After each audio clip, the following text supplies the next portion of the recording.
සීහුම්මන්සල දෛනික විද්වත් සල්ලාපයට ඔබ හැම දෙනා ඊටාම ගෞරවයෙන් පිළිගන්නවා. අද අප සාකච්ඡා කරන්න බලාපොරොත්තු වෙන මාතෘකාව තරමක් අපට ආගන්තුක එකක් හැටියට දැනෙන්නට පුළුවන්. ඒකට හේතුව තමයි අප පුංචි කාලේ අපි විෂයන් ඉගෙන ගන්නකොට අපට ශාක නැත්නම් ගහකොළ සම්බන්ධයෙන් ස්නායු පද්ධතියක් තියෙනවා කියලා අදහසක්වත් තිබුණේ නැහැ.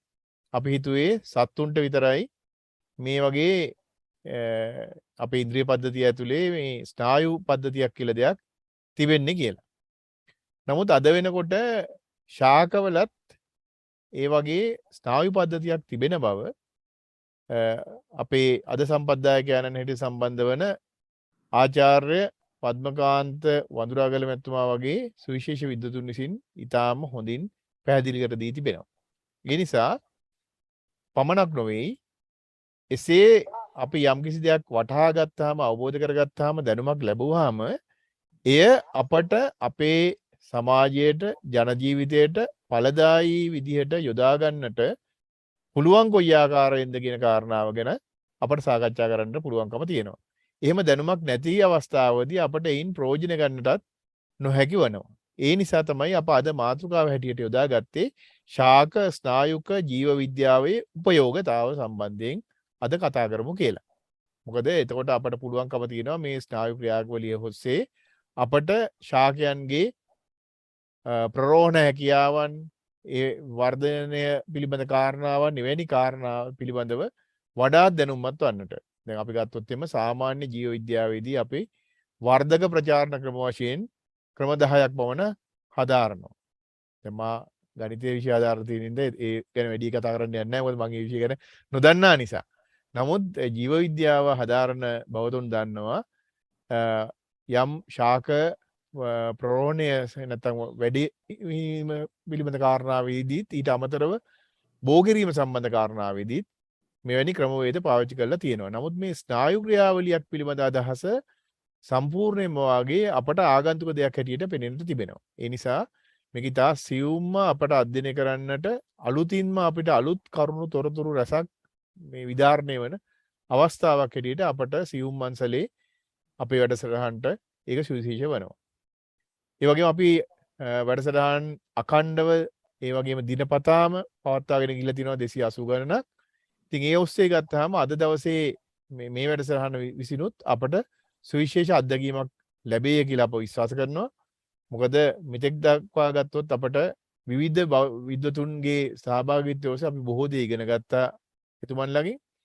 අද 283 වෙනි වැඩසටහන හැටියට සුවිශේෂත්වයක් දක්වනවා. ඒ වගේම අද අපේ වැඩසටහනට සහභාගීලා ඉන්නවා විශේෂ විද්වතුන් රැසක්. ඒ අතරින් විශේෂඥ ආයුර්වේද වෛද්‍ය සේනාරත්න මැතිතුමා සම්බන්ධ වෙලා ඉන්නවා. එතුමන් පළාත් ආයුර්වේද කොමසාරිස්වරයෙක් හැටියටත් කටයුතු කළ විශ්‍රාමික ඉන්න බවතෙක්.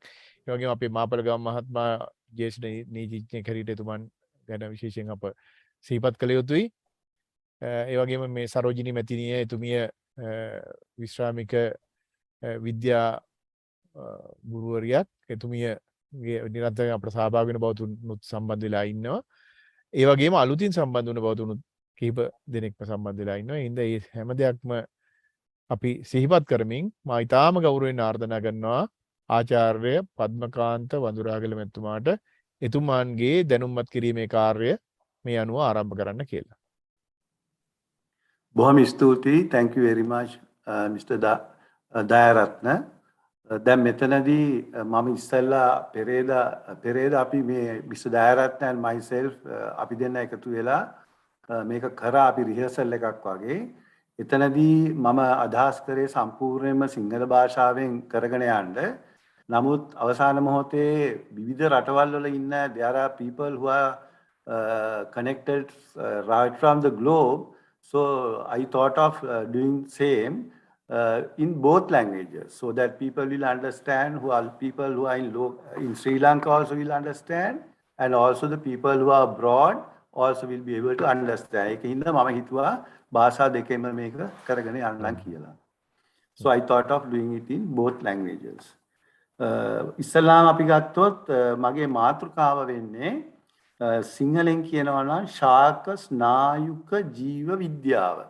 that is called plant neurobiology. It's called plant neurobiology. Now, plant neurobiology is a totally new concept. It's a new concept. एक अलुत्म संकल्पया में शाक स्नायु को जीव विद्या किया ने एक. Then I was asked to, I presented this presentation to Mr. Dayaratna.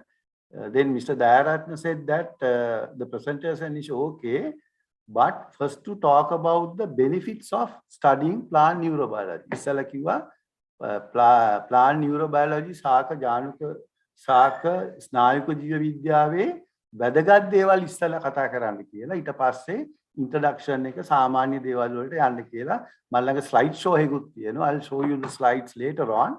First I will emphasize on the applications and the ways in which this can be used in modern world, right?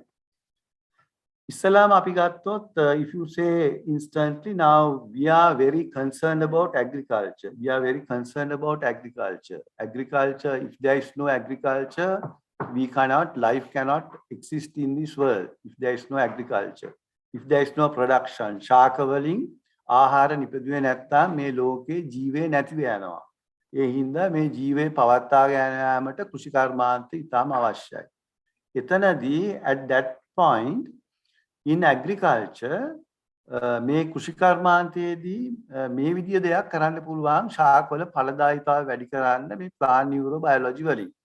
We can use this plant neurobiology to increase production in the agriculture plants or crops that we grow.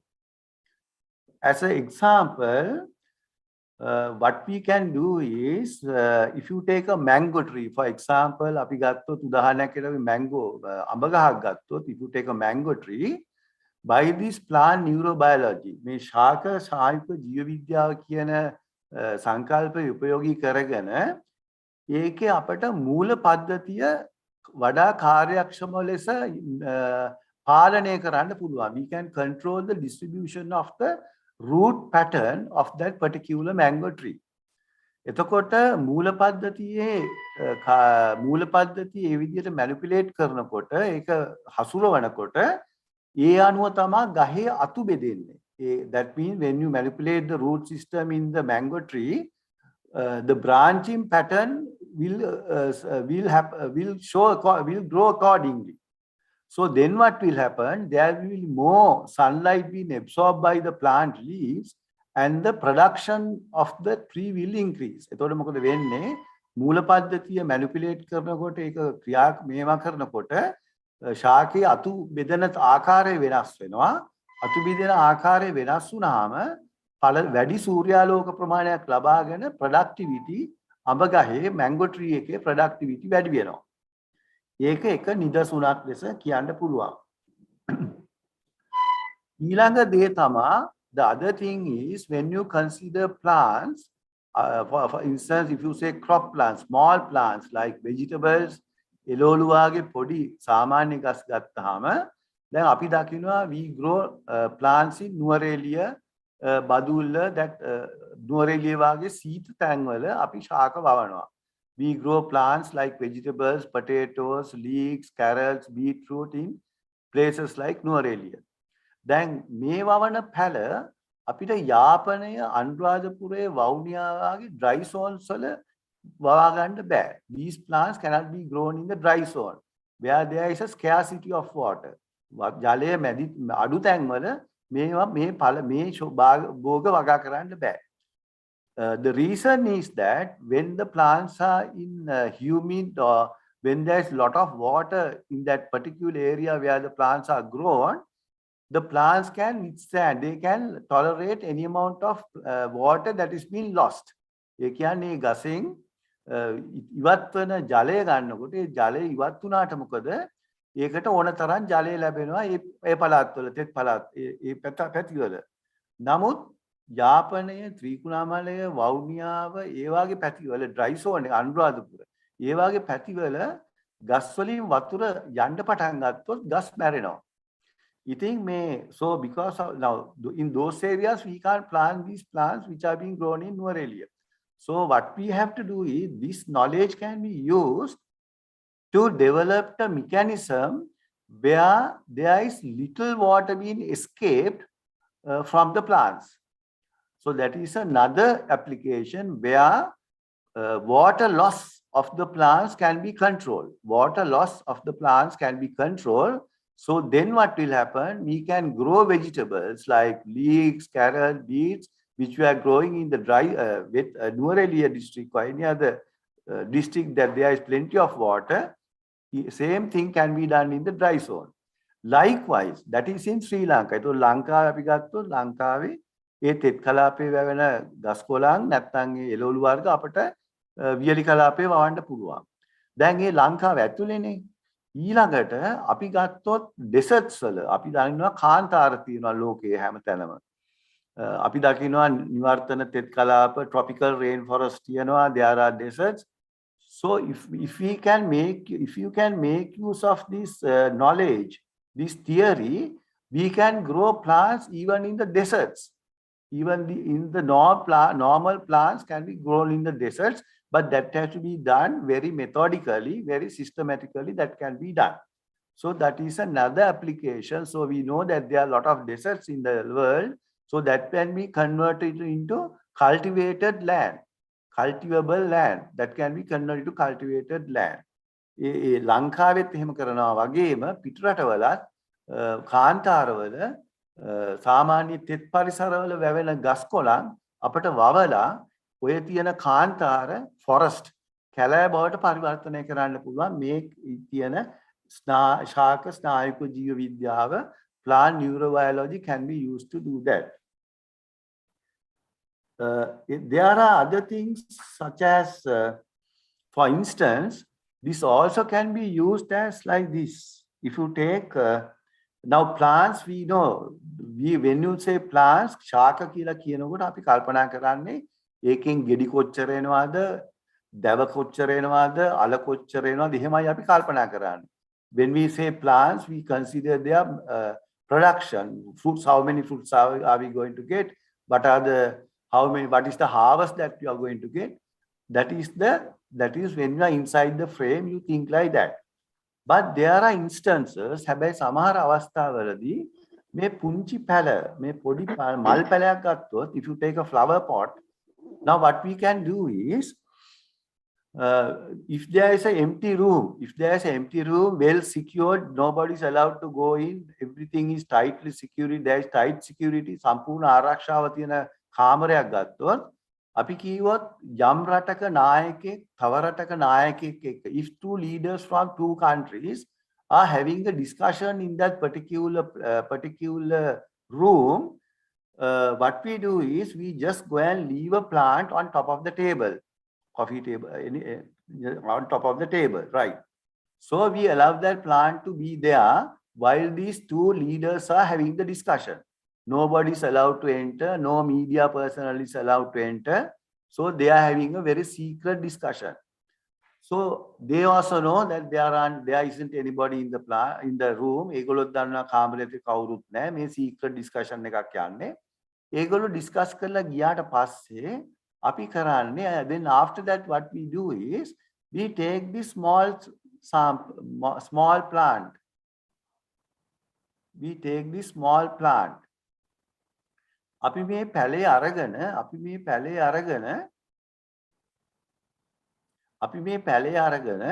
මේකේ තියෙන cells, we take this plant and then after that what we do, we analyze the cells and all the plants that the plant has to be analyzed. When you analyze the plant, you can get information what the two leaders of the country discussed secretly in that particular room. So likewise, there is what is called this technology, this plant neurobiology. එහෙම නැත්නම් ශාක ස්නායුක ජීව විද්‍යාව කියන එක රහසිගත රහස් ඔත්තු සේවයේදී ඒ විදියටත් භාවිතා කිරීමේ හැකියාව තියෙනවා. ওই විදිය applications දැනට මම 3ක් කිව්වා. I told 3 applications.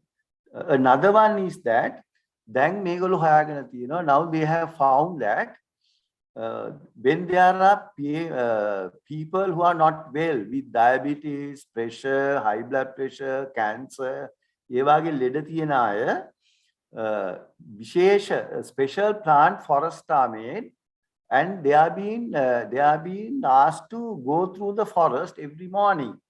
Every morning they are asked to go through the forest about 1 mile or half a mile. Likewise, they are asked to walk. So the plant neurobiology technique according to the plant neurobiology technique make පළවලින් මේ ගස්කොළන් වලින් එන විද්‍යුත් electrical charges හින්දා මේ ලෙඩ මිනිස්සුන්ගේ patients ලගේ ලෙඩවලට මේ patients ලව cure කිරීමේ හැකියාවක් තියනවා කියලා හොයාගෙන තියෙනවා. That is one of the latest technique that they have developed. That is called forest bath. Then apart from that, in Japan they have done experiment. In Japan මේගොල්ලෝ experiment එකක් කරලා තියෙනවා. ගහක් තියෙනවා එක තැනක porch එක හිටෝලා. You left a plant in one place and a small meter is connected to that plant. A plant එකට පොඩි meter එකක් හයි කරලා තියෙනවා. ඊට පස්සේ ඉස්කෝලේ ළමයි පේලියක් හදලා the students are asked to go passing that plant.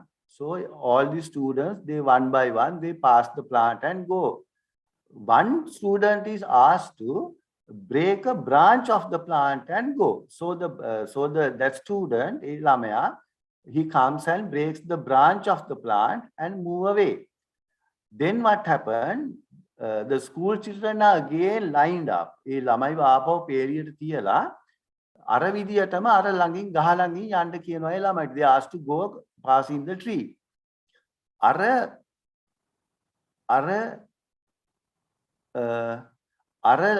ගහේ අත්ත කඩපු ළමයා, the student who broke the branch, when he or she comes near the plant, even before touching the plant responses. So ඒ විදිය දෙකක් that has been done in Japan, and they have experienced this phenomena where the plants react even whether that particular student touches the plant or not. Apart from that, මීට අමතරව in Sri Lankan culture, in very old days, when there were kingdoms like Anuradhapura, Polonnaruwa, like that, in houses of the villages, there is a mechanism, there is a way in which they select the plants that has to be grown in a particular place. ඒ කියන්නේ එක තැන්වල ගියක් ගත්තොත් ගෙදර වටේ හදන්න ඕන පැල වර්ග මොනවද කියලා විද්‍යානුකූලව හොයාගෙන තියෙනවා. ඒ කියන්නේ අපි ගත්තොත් ගෙදර ඉස්සරහා දොර ළඟ in front of the main door you plant some type of varieties. Near the kitchen you plant some other type of varieties. Near the windows you plant another type of varieties.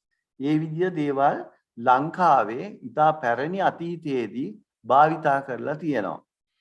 ඉතින් ඒ විදියට බලනකොට මේකේ මේ යෙදෙවුම් applications මේ theory එකේ applications ගොඩක් තියෙනවා. benefit කරන්න පුළුවන් benefits ගොඩක් තියෙනවා. එතකොට මේ විදිය මේ theory එකක් applications හැටියට ඊට අමතරව මෙම theory එක ඒ කියන්නේ this theory plant neurobiology is a new science. This මෙම plant neurobiology කියන මේ science එක this science in the near future and also discovering a thing like this is a landmark in the history of human civilization. මේක මානව ඉතිහාසයේ හැරවුම් ලක්ෂයක් ලෙස හඳුන්වා දෙන්න පුළුවන්. දැන් මම මෙතනදී කතා කරන්නේ I am talking only about plant neurobiology. The theory which is behind this plant neurobiology is very vast. The knowledge, the scope is very vast. ඒ කියන්නේ ගොඩක් දේවල් මෙතනදී යොදා ගන්නට පුළුවන් මේ ශාක ස්නායුක ජීව විද්‍යාව නැත්නම් plant neurobiology කියන theory එක.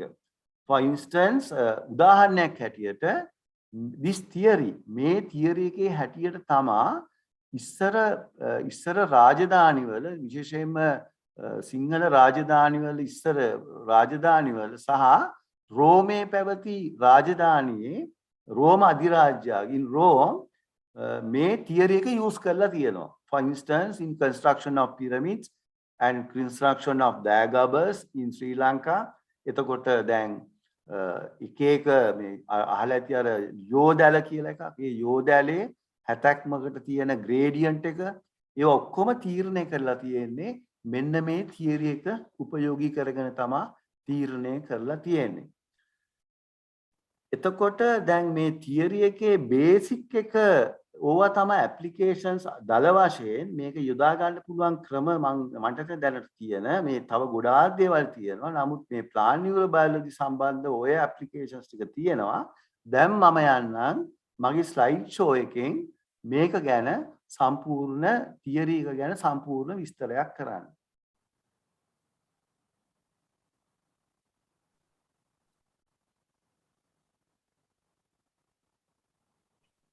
Radhika.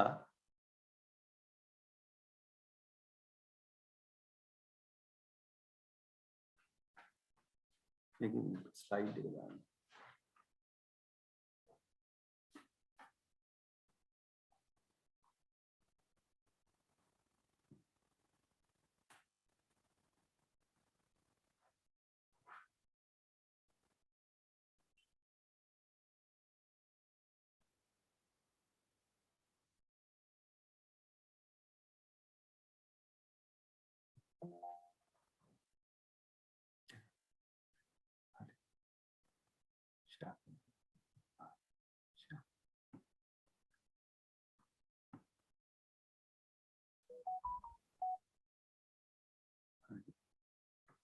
Right, thank you.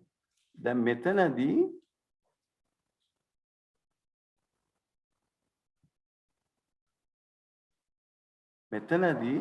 ඉස්සලාම මම කැමති දක්වන්න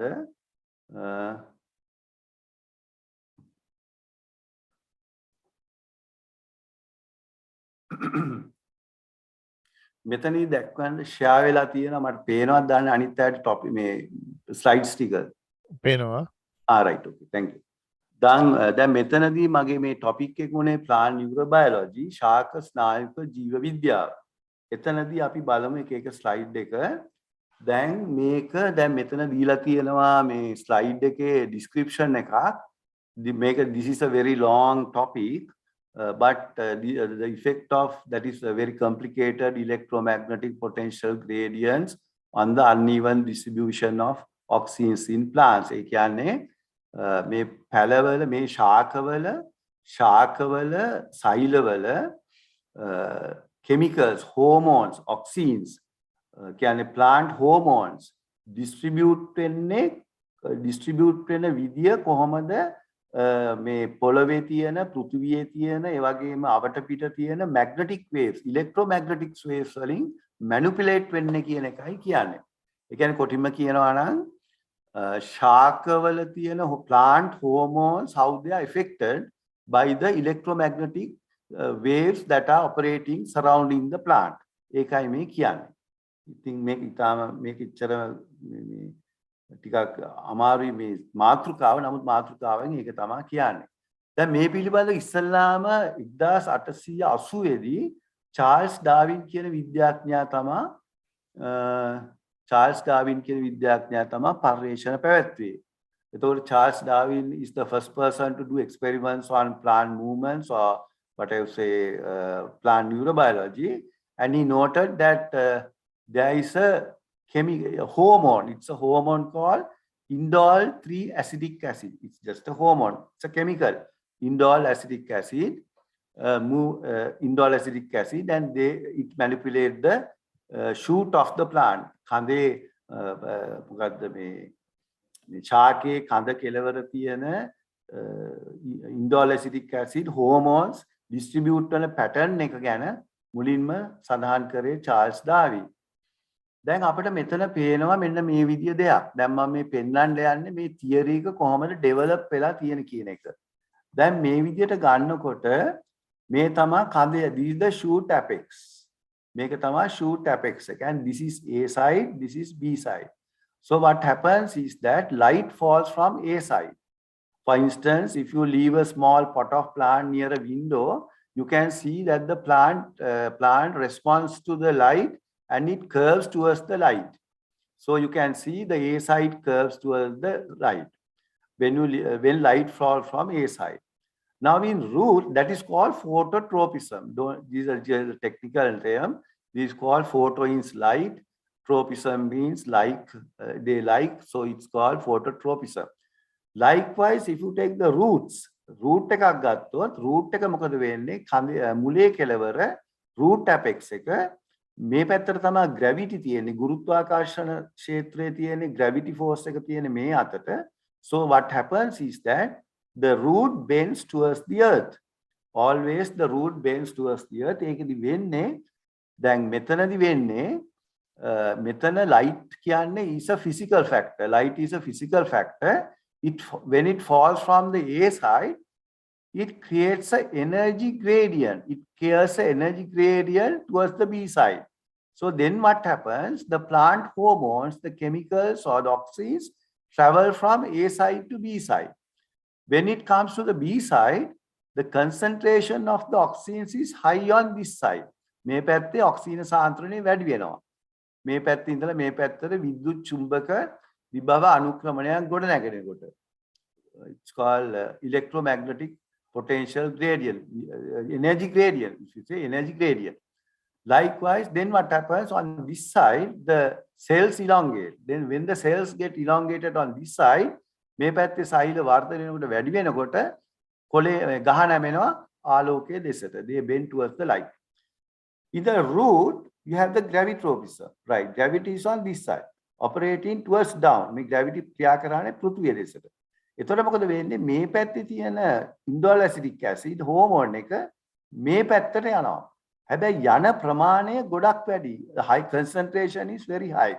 When the concentration is very high, it inhibits. එතන ඒ සෛල වර්ධනය නිෂේධනය වෙනවා. එතකොට මේ සෛල වර්ධනය මේ පැත්තේ cell growth get inhibited. Then what happens? The root bends towards the earth. So that is the mechanism that is operating behind this. This theory, now this gravity, how the plants behaves to gravity was demonstrated by two scientists earlier by the name Colandi theory, Colandi and Wendt. Colandi Wendt කියන විද්‍යාඥයන් දෙන්නේ theory එකක් develop කරා මේක වෙනම ඇත්තේ මෙන්න මෙහෙම කියලා තමයි ඒගොල්ලෝ සඳහන් කරා. ඉස්සෙල්ලා මම කියපු විදියට. දැන් මෙතනදී who perceives the gravity signal? Now we know that gravity is operating, but nobody knew how this who perceives the gravity signal. කවුද මේ gravity signal එක අල්ලගන්නේ කියන එක කවුරුත් හිතලා තිබ්බේ නැහැ. So then මේකට අපේ experiment එකේ අපේ research එකේ අරමුණ උනේ our research, the objective of the research was to develop the mechanism for plant movements. Plant movements වලට කොහොමද මේ gravitropism එක උපයෝගී වෙන්නේ කියන එක. How to develop to plant movements and to explain gravitropism. And to explain gravitropism කියන්නේ gravitropism වලට කියනවා ගුරුත්වාර්ථී කියලා. ගුරුත්වාර්ථී තමයි සිංහල නම. To explain විස්තර කරන්න මේ ගුරුත්වාර්ථී චලනය ඒ වගේම how plants respond to gravity. ඒ කියන්නේ මේ පැල ශාක කොහොමද gravity වලට respond කරන්න කියන එක. And the problem was nobody knew who perceives the gravity signal. They knew that it was going on, it was happening, it's happening, but nobody knew how it was, who perceives the gravity signal in the plant or in the root. Root එකේ නැත්තම් මුලේ මේ gravity signal එක කවුද අල්ලගන්නේ කියන එක ගැන කවුරුත් කරලා තිබ්බේ නැහැ. ඊට පස්සේ මේකට there were 5 candidates have been proposed to explain the mechanism of phototropism and gravitropism. Then මෙතන if you consider phototropism means the external factor is light. Gravitropism means the external factor is gravity. එක තැනක ප්‍රභාවාර්ථී චලනයක් කියනවා phototropism. එතනදී භෞතික සාධකය ආලෝකය, gravitropism කියන්නේ ගුරුත්වාර්ථී චලනයේදී භෞතික සාධකයේ ගුරුත්වය. එතකොට මෙතන එකම දේ තියෙන්නේ මෙතන සාධක දෙකක් තියෙනවා. හැබැයි මේ සාධක දෙකම ක්‍රියාත්මක වෙන්නේ එකම විදියට. එතකොට දැන් මේකෙදී 5 candidates have been proposed. Now what are the 5 candidates? Number 1, calcium ions. So they thought that since there are a lot of calcium, they are called cytoskeleton, that is inside the cells you get calcium skeletons. So they thought it's not calcium who perceives the gravity. Calcium ion calcium ඇටසැකිල්ලක් තියෙන නිසා සෛලය ඇතුලේ ඒගොල්ලෝ හිතුවා calcium ion තමයි මේක අල්ලගන්නේ කියලා ගුරුත්වාකර්ෂණය. ගුරුත්ව බලපෑම නැත්නම් මේ phototropism. ඊළඟට ඒගොල්ලෝ හිතුවා starch statules, that is starch granules inside the cells, like what you say ඒවට කියනවා පිෂ්ඨ කණිකා කියලා. So they thought that starch statules are the ones which perceives the gravity signal. Then they said pH gradient, that is hydrogen ion concentration gradient. They thought that hydrogen ion gradients are involved. Then they said auxins. Auxins mean plant hormones. Then they said, okay, plant hormones are responsible. Then the last one, which I proposed, was that it was electromagnetic potential gradient, or it's called in Sinhala, Vidyut Chumbaka Vibhava Anukramana, electromagnetic potential gradient, and that is being manipulated by electrical charges and magnetic fields, which is responsible for these mechanism to take place, that is phototropism and gravitropism. So here for this experiment we had to produce an instrument. Instrument එකක් හදන්න උනා මේ පර්යේෂණ කටයුතු කරන්න. This is called the 3-dimensional clinostat. This is called a 3-dimensional clinostat. සිංහලෙන් කියනවා නම් මේකට කියනවා ත්‍රිමාන clinostat කියලා. Now when you say 3-dimensional clinostat, what happens is that now you have seen the cement mixture, cement that is being kept for the mixture. You can see it's moving. You have seen that it's moving on 2 directions. That is even the clinostat is like that. Clinostat එහෙමයි move in 2 direction. That is it moves in x direction and y direction, 2 angles, something like this. Now we know that we have the earth. Round the earth, the moon rotates. The moon moves round the earth while rotating within itself. So likewise, it's called 3-dimensional movement. Likewise, we invented a machine which was called the 3-dimensional clinostat. 3-dimensional clinostat කියලා machine එකක් හැදුවා. ඒකෙදි කරන්නේත් අර විදියටම අක්ෂ දෙකේ x and y axis. ඒ කියන්නේ දෙපැත්තටම මේක කරකවන්න පුළුවන්. දැන් අපි මේකෙන් මොකද කරේ? Now what did we do with this?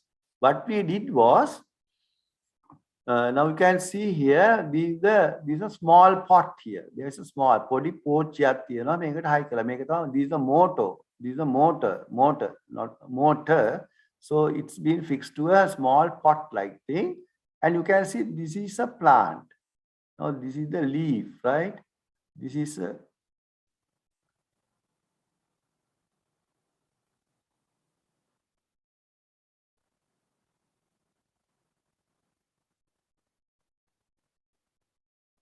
something happened.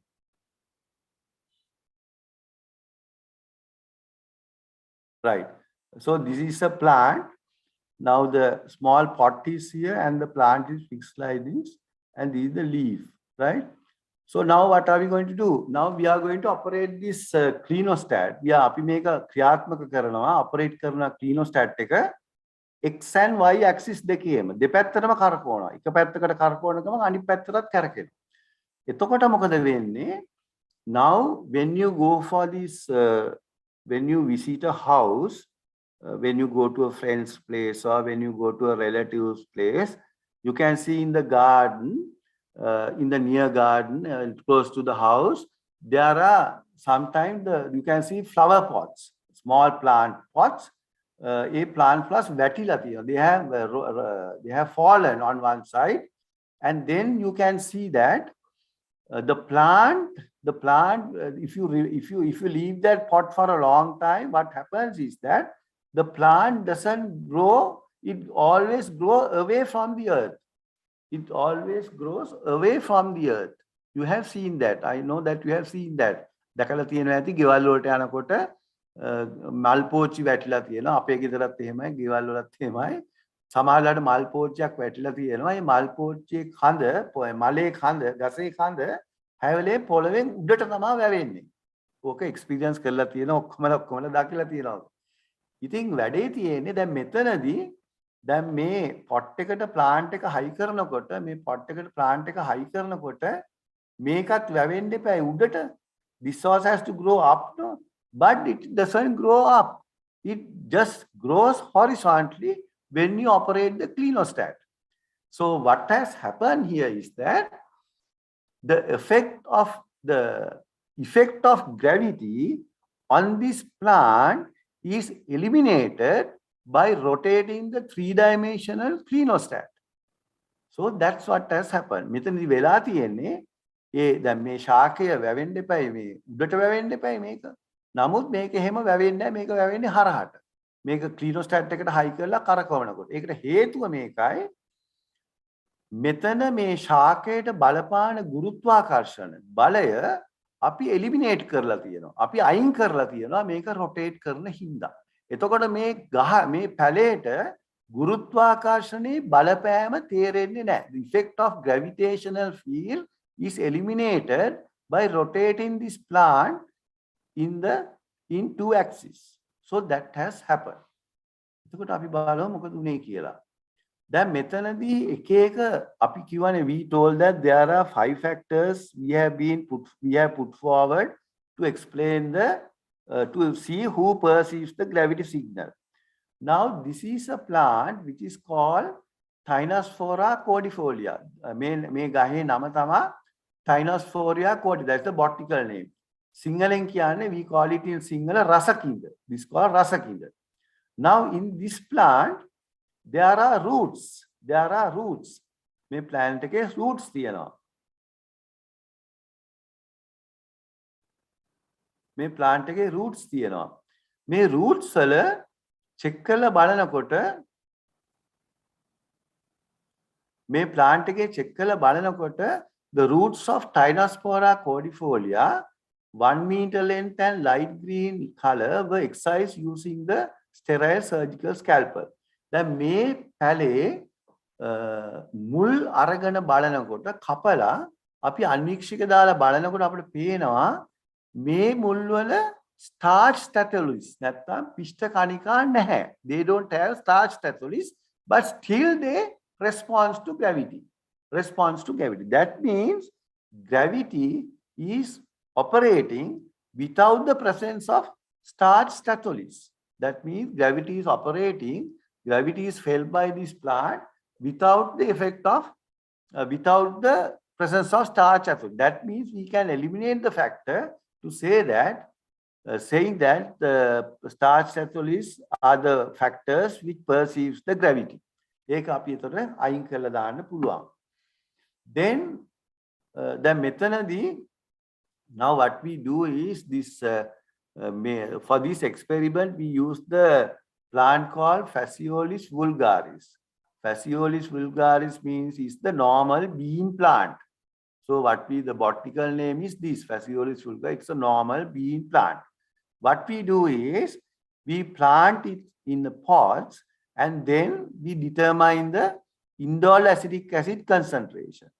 So that is being done. ඒක කරන්නේ මේ Phaseolus vulgaris කියන්නේ බෝන්චි ගස්. මේ බෝන්චි ගස් පැලවෙන්න දාලා ඒකේ තියෙන ඇසිඩ් හෝමෝන් එක indole acetic acid කොච්චර තියෙනවද කියලා අපි හොයනවා. We find what is the concentration of indole acetic acid in this particular plant. So when you consider this, මේක අපි inject කරනවා. We inject to a machine called GCMS. From that we can determine what is the concentration of plant hormone indole acetic that is present in the particular plant. So likewise, now here you can see clearly, now the methanathamine, this is a very clear indication that plants have electrical signals operating on them. And also it is very important to say that now in this instance, you can see the G, that is the gravity mark. The gravity is operating like this. So you can see a cell, normal cell, left like this, normal cell, right. Now in the cell, on top of the cell, there is a voltage of 120 millivolts. And there is accumulation of calcium. I make a minus 120 millivolt වල වෝල්ටීයතාවයක් තියෙනවා. Calcium ion ඇතුළට එනවා. Chloride ion එළියට යනවා. ඒ මේ පැත්ත, උඩ පැත්ත. These are on this side. When you consider the bottom side, it's 170 millivolts. The voltage is there. And there is elimination of H plus like this. So you can see the two arrows. Now this is longer and this is shorter. So there is unbalanced flow of cytoplasm, or there is unbalanced flow of the ingredients in the cell. Now this is caused due to this gravitational field. This is caused due to this gravitational field. So if you consider like this, it's like this. So the gravitational field has the ability to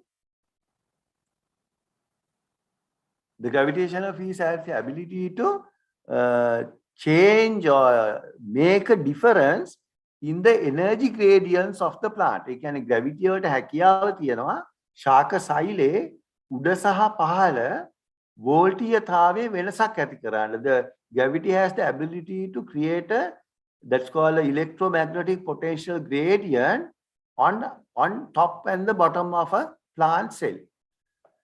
So this is, as I said earlier, starch statulis. The plant Tinosphoria cordifolia has fast-growing gravitropic roots, which you observe carefully and screen for the experiment. Roots of Tinosphoria cordifolia were taken. Subsequent root sections of Tinosphoria cordifolia observed using a scanning electron microscope. Then what we did, the මේ විදියට Tinosphoria cordifolia කියන රසගින්න මුල් අරගෙන ඒවා කපලා ස්ටේන් කරලා ඊට පස්සේ අපි ඉලෙක්ට්‍රෝන අන්වික්ෂයක්, ඒ කියන්නේ ස්කෑනින් ඉලෙක්ට්‍රෝන මයික්‍රොස්කෝප් එකකට දාලා බලනවා ඒකේ තියෙන ස්ටාර්ච් ස්ටැටොලිස් මොනවද වෙලා තියෙන්නේ කියලා. Then අපිට මේ, now you can see two root tips. Now there are two root tips. In this you can see the starch granules are scattered in this. These are the cells. These are the small cells, and then inside these granules are scattered like this. Yeah, in the root tip. Root tip එකේදී මේවා scatter වෙලා තියෙන්නේ. එක එකට විසි දිලා තියෙන්නේ. When you subject into a what you call some movement, space movement, they get accumulated in one place. They get accumulated like this. They get accumulated. So likewise, they had a belief that the starch statules were responsible to perceive the gravity, but later on they said no, it can't be, because there are instances when there are no starch granules also, they respond to gravity. So now this is a very interesting story here. Now you can see the gravity operating towards the earth like this, and this is the root. Now they make a mulak. Mule kal mula metana. මේ තමයි ගුරුත්වාකර්ෂණය බලපාන පැත්ත. ගුරුත්වාකර්ෂණය බලපාන පැත්ත. එතකොට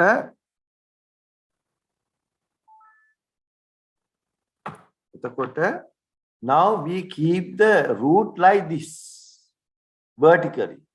When you keep the root like this, the electrical charges are operating like this. Electrical charges are operating like this.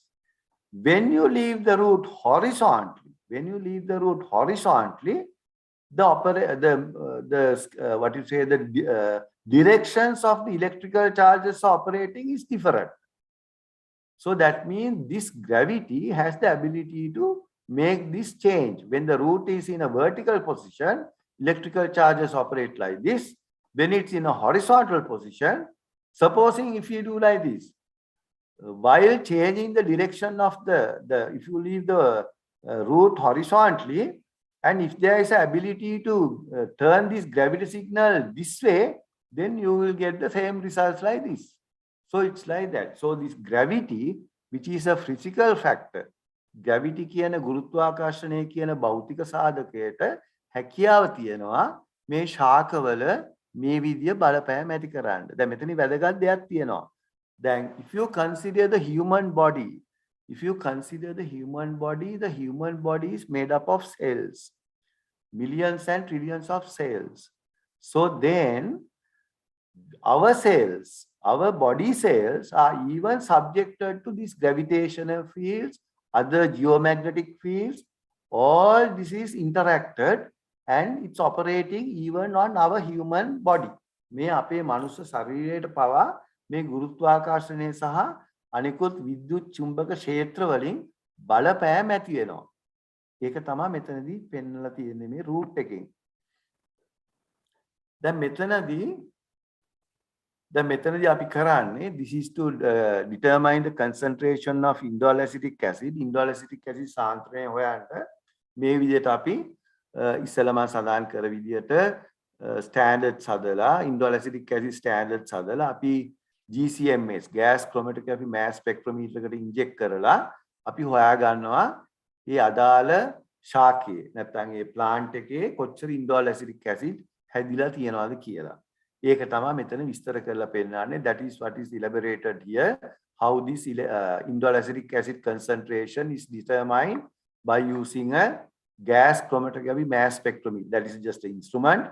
You inject a sample of like injecting water to a small, if you say something like injecting something to your body, you inject this indole acetic acid unknowns. First you inject the known samples and then determine the concentration. Then you inject the unknown concentration and determine the peak heights and then determine the concentration. So for all these experiments, the gravitational field was replaced with the EMPG. That is, මෙතන දැන් මේ gravitational field the gravitational field has been replaced. ඒ කියන්නේ ඒක වෙනුවට අපි දානවා මේ electromagnetic field එකක්. Electromagnetic field එකක් දාලා අපි උත්සාහ කරන්නේ whether we can replace the gravity with the electromagnetic field. That is the main focus of this research. So then when we do that, we can see now here, now these are the treatments. T1, T2, T3, T4, right? So these are the indole acetic acid grade concentration, right? 1, 2, 3, 4, 5, right? So you can see here. Now what we do is, as I said earlier, you fix the plant to the Chemostat, you rotate it and put 2 electrodes on either side and replace the gravity. Okay. Now we'll see. Here there is absence of gravity. That means you are rotating the Chemostat. That means the plant is not getting the effect of gravity. Then you don't put the electromagnetic potential gradient. Now you are not fixing the 2 electrodes on either side of the plant. There is no magnetic field, there is no gravity, then you get this result. Then you get approximately this result you get in all these plants. Then the next treatment is absence of gravity. That means you rotate the plant. ඒ කියන්නේ plant එක කරකවනවා, ගුරුත්වාකර්ෂණ බලය නැති කරනවා. ඒ කරලා අපි දානවා electrode දෙකක්. Presence of EMPG, electromagnetic potential gradient, presence of EMPG. දාපුවාම මේ විදිය, then we get this type of result. Then we have presence of gravity. That is, you have the presence of gravity. That is, you are not rotating the plant. The presence of EMPG. Now we have both factors. That is, you put the electrodes and you leave the plant to get affected by the gravity. Then you get this type of result. Then absence of EMPG. That is, you are not putting any electrodes. Presence of gravity. Only gravity is there. We are not rotating the plant, the Chemostat. Then we get these results. So here what has happened is that effects of different combinations of the presence or absence of gravity and electromagnetic potential gradients on the shoot growth of Fasciolis vulgaris, that is bean plants, measured in terms of curvature relative to the horizontal plane, and indole acetic acid concentration gradients on either side of shoots of Fasciolis vulgaris. In short, if you say, these are the concentration gradients of indole acetic acid that was found in these 4 treatments. That's all. So that is, in short, that's all what they are saying. So here the structure of indole acetic acid, that is, you have the indole, this is the acetic acid group, acetic acid group. So this is the indole group. So it's called the indole because it's it's called the indole 3 acetic acid. You have NH2 group also here, NH group, then C double that is acid group here, carboxyl acid group here, another CH2 here. These are just the structure of the chemical structure of the indole acetic acid. It's the molecular weight is 174. 174 tama paramanuka skandhaya, paramanuka skandhaya molecular weight එක මේ තමයි සාමාන්‍ය indole acetic acid එකේ රසායනික ව්‍යුහය. Then මෙන්න එනවා අපි conclusions වලට. Here we come for conclusions. Now when you say conclusions, gravity could be replaced with EMPG. That is number 1 conclusion. That means from this experiment, from this very small experiment, it has been shown that මේක පෙන්නලා තියෙන්නේ ගුරුත්වාකර්ෂණයේ වෙනුවට අපිට EMPG, electromagnetic potential gradient එකක් use කරන්න පුළුවන් කියලා. Gravity could be replaced with an EMPG.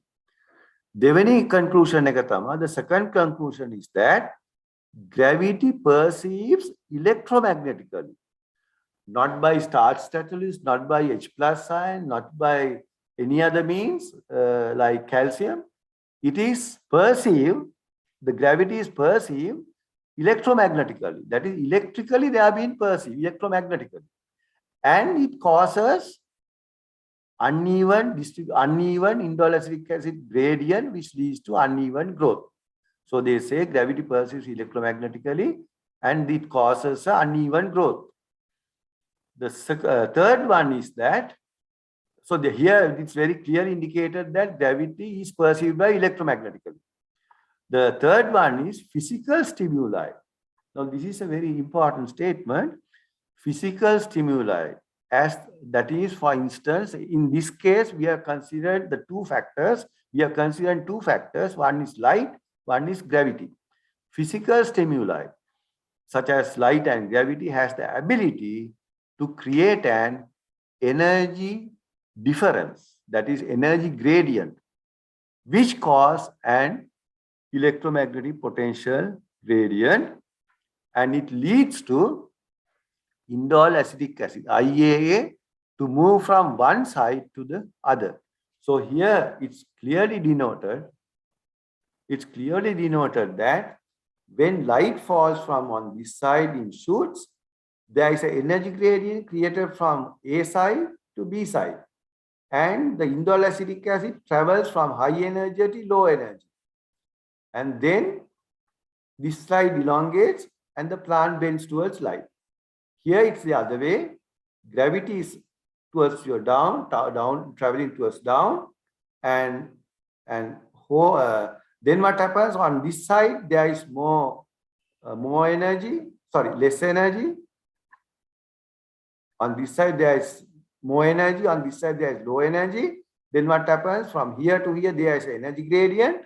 So then hormones, indole acetic acid, travel from this side to this side, and it accumulates into a very high level, inhibitory level, And because of that, root on this side elongates less. Because of that, the root bends towards the earth. So the thing is this. Now this was the preliminary experiment that was done for my thesis at Peradeniya. And the thing is, now it's like this. Now, after concluding all this, everything, apart from that, just I thought of, now if gravity can be replaced with electromagnetism. Now, for instance, recently I wrote an article and delivered a lecture at the National Institute of Fundamental Studies on this subject, on this what happened when the Chinese they sent some seeds to the moon. They sent some seeds to the moon, and then what happened? They sprouted, but they didn't germinate. So we know that there is less gravity or microgravity condition in the moon. So, but anyway, what happened was gravity could not be replaced with any other factor which was capable of raising the roots. So that was a basic thing that what happened. So likewise, so what is important is that these physical stimuli, if you say any physical stimuli for that matter, it can be temperature, it can be likewise temperature, gravity, light, any other physical factor, has the ability to create energy gradients which cause an magnetic difference, energy gradient which cause an electromagnetic potential gradient, which leads to indole acetic acid movement from one side to the other side. Now, though it's a very simple experiment that has been done, this part has not been covered in any part of the world. That is how the shoot responds to gravity. So that was another very remarkable experiment, because the shoot and the light they had done, gravity and the root they have done, but nobody had done shoot and the gravity. So what I did was on the shoot and the gravity, and then what happened? It was discovered that this gravity and the physical stimuli has the ability to create energy gradients. So this was a very remarkable and very very remarkable incident, that very good experiment. මෙතනදී අපි කියන්නේ ගුරුත්වාකර්ෂණය කියන එක electromagnetic විද්‍යුත් චුම්බක විභවයකින් replace කරන්න පුළුවන් කියන එකයි කියන්නේ. එතකොට ඒ හින්දා මේ භෞතික සාධක ආලෝකය සහ ගුරුත්වාකර්ෂණය වැනි භෞතික සාධක වලට හැකියාවක් තියෙනවා ශාකවල මේ විදිය ශක්ති අන්තර කියලා කියන්නේ එනර්ජි ග්‍රේඩියන්ට්ස් ඇති කිරීමේ හැකියාවක් තියෙනවා. දැන් වැඩේ මේකයි. දැන් මෙතනදී මේ හැකියාව තියෙන බව භෞතිකව ඔප්පු කරලා තියෙනවා. භෞතිකව මේ එක්ස්පෙරිමන්ට් එකෙන් ඔප්පු කරලා තියෙනවා. මෙතනදී ඒ හැකියාව, now we have proved this physically we have shown that okay, gravity can be replaced with electromagnetism, right? Then එතකොට වෙන ප්‍රශ්නේ මේකයි, gravity කියලා කියන්නේ ගුරුත්වාකර්ෂණයට යම් units ගන්න. There are units for gravity. For instance, ms-2 meters per square, yes, ms-2. Electromagnetism වලට, when you consider electromagnetism, the unit is Tesla. Tesla is the unit. So if these two can be replaced with one another, then Tesla should be equal to ms-2. So the problem is, if Tesla, when you analyze Tesla, when you break down Tesla, and if you can prove that Tesla equals to ms-2, then there is no problem. But supposing if this Tesla unit cannot be equal to the unit of the gravity, then there is a big issue here. The big issue is that though we physically prove it, theoretically we cannot equalize these two equations. Then mathematically there is a big, huge gap, huge vacuum. Then we have to find out what is the other factor apart from gravity that is operating in this system. So that has to be done. The other thing is that out of these all these experiments, දැන්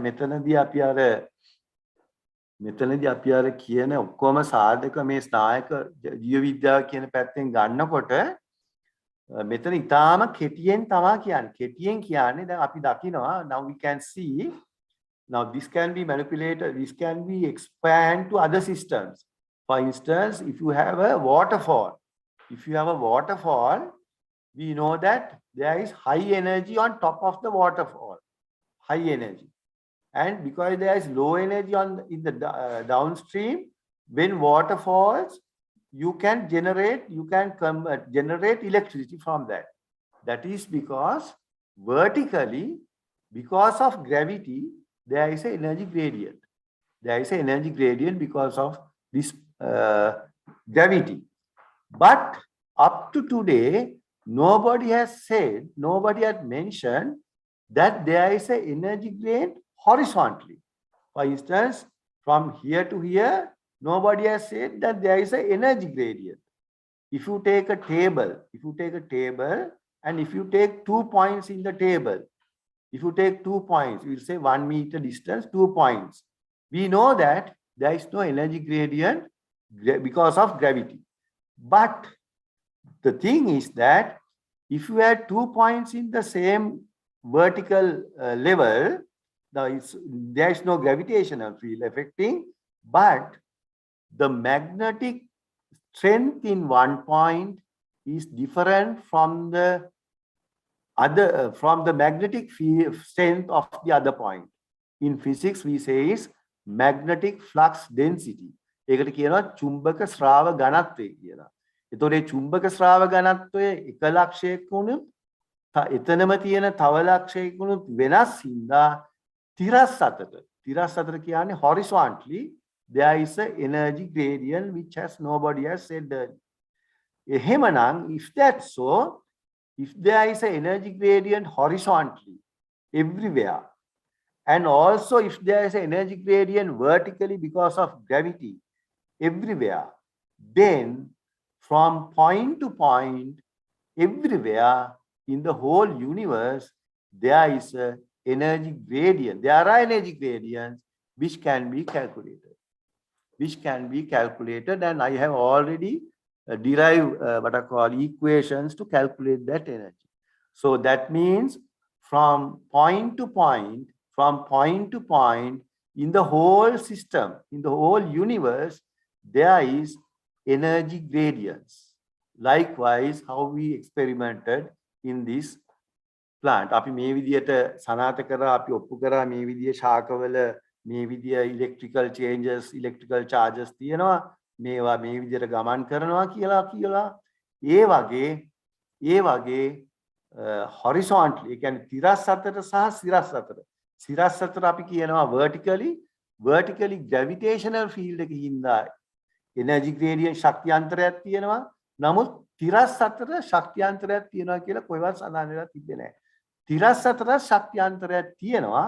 මොකද තිරස් අතර එක ලක්ෂයක තියෙන චුම්බක ශ්‍රාව ඝනත්වය අනිත් ලක්ෂයේ තියෙන චුම්බක ශ්‍රාව ඝනත්වයට වඩා වෙනස්. ඒතකොට ඒ හින්දා මොකද වෙන්නේ? තිරස් අතරත් ශක්තියන්තරයක් තියෙනවා. එතකොට මේ පොඩි පැලේ අරගෙන මේ කරන එක්ස්පෙරිමන්ට් එකෙන් අපිට පේන්නේ මුළු විශ්වයේම ලක්ෂයක් පාසා ශක්තියන්තර තියෙනවා. ඉතින් ඕක කියන්න මේ தත්ත්වෙට මේක බිල් දැන් මට අවුරුදු 61යි එනසුමානෙට ලබන ඉරිදාට මට අවුරුදු 61ක් වෙනවා 14 වෙනිදාට. ඕක කියන්න මගේ මුළු ජීවිතෙන් අවුරුදු 40ක් වැය කරා. ඒ ටික තමයි කියන්න තියෙන්නේ. දැන් මොකක් හරි if you have any questions you can if you are not clear at any of the slides or anything that I taught, you can ask questions. ප්‍රශ්න අහන්න පුළුවන්. ඒ වගේම තව පොඩි දෙයක් තියෙනවා. කියන්න දැන් මේ සිදුවීම this experiment මේක නිකන් ඔළුවට ආපු එකක් නෙමෙයි එකපාරට. This experiment was designed when I was a student at Peradeniya University, botany special, final year botany department student. At that time, I didn't have a degree, not even a general degree. So I did develop this technique. They developed and concept was put forward. At that time, we didn't do any experiments. For my PhD thesis, this is the experiment which I did. My PhD thesis එකට මේක තමයි කරේ. ඒ වගේම දැන් මේක නියමයක් හැටියට as a theory they have accepted it as a theory, and also that they have said that this magnetic fields, electromagnetic fields, එතකොට මෙතන අපි කිව්වොත් if you consider plant neurobiology, as I said earlier, this is a very narrow thing which I discussed now. This plant neurobiology is one of the topics. Likewise, there are so many things connected to this theory, plant neurobiology. ඒ වගේම දැන් මෙතනදී තව දෙයක් තමයි මෙතනදී අපි සඳහන් කරන්නේ we are talking about energy. So there is what is called, so you can prove it that the concept of time tunnel, you can prove the concept of time tunnel where you go, that means you go out of the system and then මේ විදිහට කාල තරණය කරන එක ප්‍රායෝගිකව කරන්න පුළුවන්. ඒක හුරු වුණාම you can manipulate yourself in such a manner so that you can you can go above or escape from the what is called the time factor. And then the concept of time tunnel, at the moment they have done some experiments. They have done some experiments in Australia where the time tunnel can be proved, and that is an obvious thing that will be developed in science in the near future. That's all I have to say. ඔය ටික තමයි කියන්න තියෙන්නේ. මොනවාරි ප්‍රශ්න තියෙනවා නම් අහන්න. මේකට සම්බන්ධ කරන දේවල් ගොඩාක් තියෙනවා. මේවට සම්බන්ධ කරන දේවල් ගොඩාක් තියෙනවා. හොඳම උදාහරණය තමයි, the best example is that now if you take a fish pond,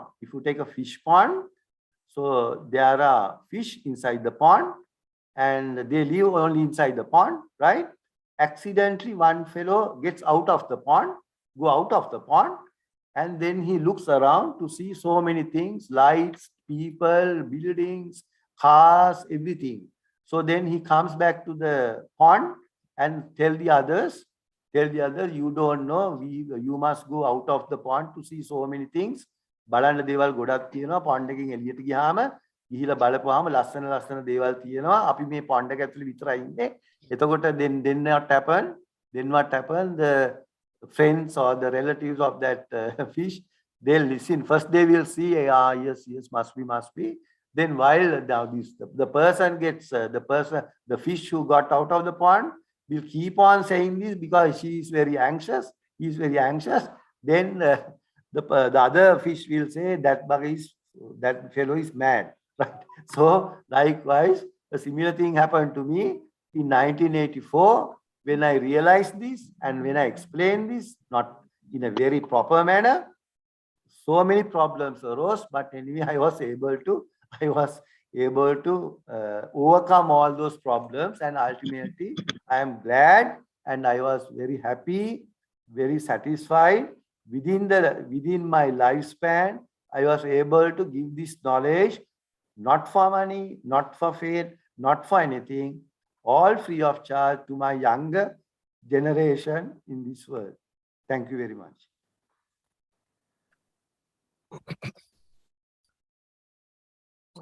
මේ අවස්ථාවේදී අපි විශේෂයෙන් ස්තුතිවන්ත වෙනවා අපේ අද සම්පත්දායකයන්න් හැටියට සම්බන්ධ වන ආචාර්ය පද්මකාන්ත මధుරාගල මෙතුමාට එතුමා විසින් ඉදිරිපත් කරන ලැබූ සුවිශේෂ ඒ වගේම අපේ රටේ බටහිර විද්‍යාව පිළිබඳව අපේ තියෙන හැදෑරීම් වල සුවිශේෂ අංගයක් එකතු කරපු අවස්ථාවක් තමයි අපට පේන්න තියෙන්නේ. ඒක අපට ලෝක පරිමාණයෙන් ගත්තත් සුවිශේෂ අධ්‍යයනයක් හැටියට ඒ වගේම ලොකු එකතු කිරීමක් සිදු කරපු විශේෂ විද්වතෙක් හැටියට එතුමන්ගේ කාර්යභාරය පිළිබඳව යම් අවබෝධයක් ලබා ගන්නට අපට මේ කෙටි කාලය තුල අවස්ථාවක් ලැබුණා කියලා අප විශ්වාස කරනවා. ඒ වගේම මේ අවස්ථාවේදී එතුමා ඉදිරිපත් කරපු කාරණා සම්බන්ධයෙන් ඔබ හැමටත් යම් අදහසක් ඇති විමසීමට ඒ විමසීමට අදහසක් ඇති එයටත් අවස්ථාව තිබෙනවා. ඒ වගේම යම් අදහස් දැක්වීමක්, කරුණු දැක්වීමක්, පැහැදිලි කිරීමක්, එකතු කිරීමක් කරන්නට සහභාගී සිටින බව දුන්නට අවස්ථාව තිබෙනවා. මේ අවස්ථාවේදී නිම්සිරි ජයතිලක මැතිතුමා යමක් විමසන්නට බලාපොරොත්තු වෙමින් හෝ අදහසක් ප්‍රකාශ කරන්න ඉන්නවා. එතුමාට අවස්ථාව. මට අහන්න මට පොඩි ප්‍රශ්නයක් ආවේ මේ ස්ලයිඩ්ස් බලනකොට දැන් ඔබතුමා පාවිච්චි කරන EMPG electromagnetic potential gradient කියන එක තමයි පාවිච්චි කළේ මේ සංසිද්ධිය තේරුම් කරන්න. දැන් මේ ඒ වගේම ඊට කලින් ස්ලයිඩ් එකක පෙන්නුවා අර ඉහළ තැනක potential difference මේ 120 170 කියලා ෆිගර්ස් දෙකක් දැම්මා MV ඒ කියන්නේ මයික්‍රෝ වෝල්ට් නේද වෝල්ටේජ් නේද මිලිවෝල්ට්ස් නේ. එතකොට මට ප්‍රශ්නේ දැන් අපි තිරස්ව යම් දෙයක් මම භෞතික විද්‍යාව තමයි ටිකක් දන්නේ මම උදිත විද්‍යාව ගැන ඇති දෙයක් දන්නේ නැහැ. දැන් අපි දන්නවා තිරස්ව තියෙනකොට අර potential difference එකක් නැහැ. ඒ සමානනේ ඔබතුමා කියන වගේ තිරස්ව තියෙද්දි අර gravity වලින් potential difference එක නැහැ. equal potential එකනේ තියෙන්නේ. නමුත් gravity හින්දා නැහැ. කියන්න හදන gravity හින්දා නැහැ. මොකද අපි කියන්නේ gravitational potential energy. එතකොට gravitational potential difference එකක් නැහැ. මෙතන පාවිච්චි කරන්න හොඳ වඩා වචනය මේ potential difference නේද මේ voltage difference එකක්ද ඔබතුමාම කියන්න හදන්නේ. මෙතන එන්නේ අර මිලිවෝල්ට් දෙකක වෙනසක් තියෙනවා කියලා කියවනේ අර ෆ්ලක්ස් දෙක වෙනසක් වෙන නිසා magnetic flux. එතකොට මෙතන වෙන්නේ මේ electromagnetic potential energy difference එකක් කියන වචනයට වඩා potential difference එකක් voltage difference එකක් කියලාද මේ කියන්න හදන්නේ. දැන් මෙතන දැන් voltage එක එන්නේ electricity වලින්නේ electricity වලින් එන්නේ. එතකොට දැන් ඕනම ඉලෙක්ට්‍රෝන්ස් ඒ කියන්නේ ඉලෙක්ට්‍රෝන්ස් මූව් වෙනකොටනේ මේ මොකද්ද මේ විදුලිය ගමන් කරනකොටනේ ඒ කියන්නේ මේවා වෙන්නේ. එතකොට ඉලෙක්ට්‍රෝන එකක් ගමන් කරනකොට අපිට තනියම අයිසොලේට් කරලා ගන්න බෑ මේ ඉලෙක්ට්‍රිකල් පොටෙන්ෂල් එක විතරක් එළියට.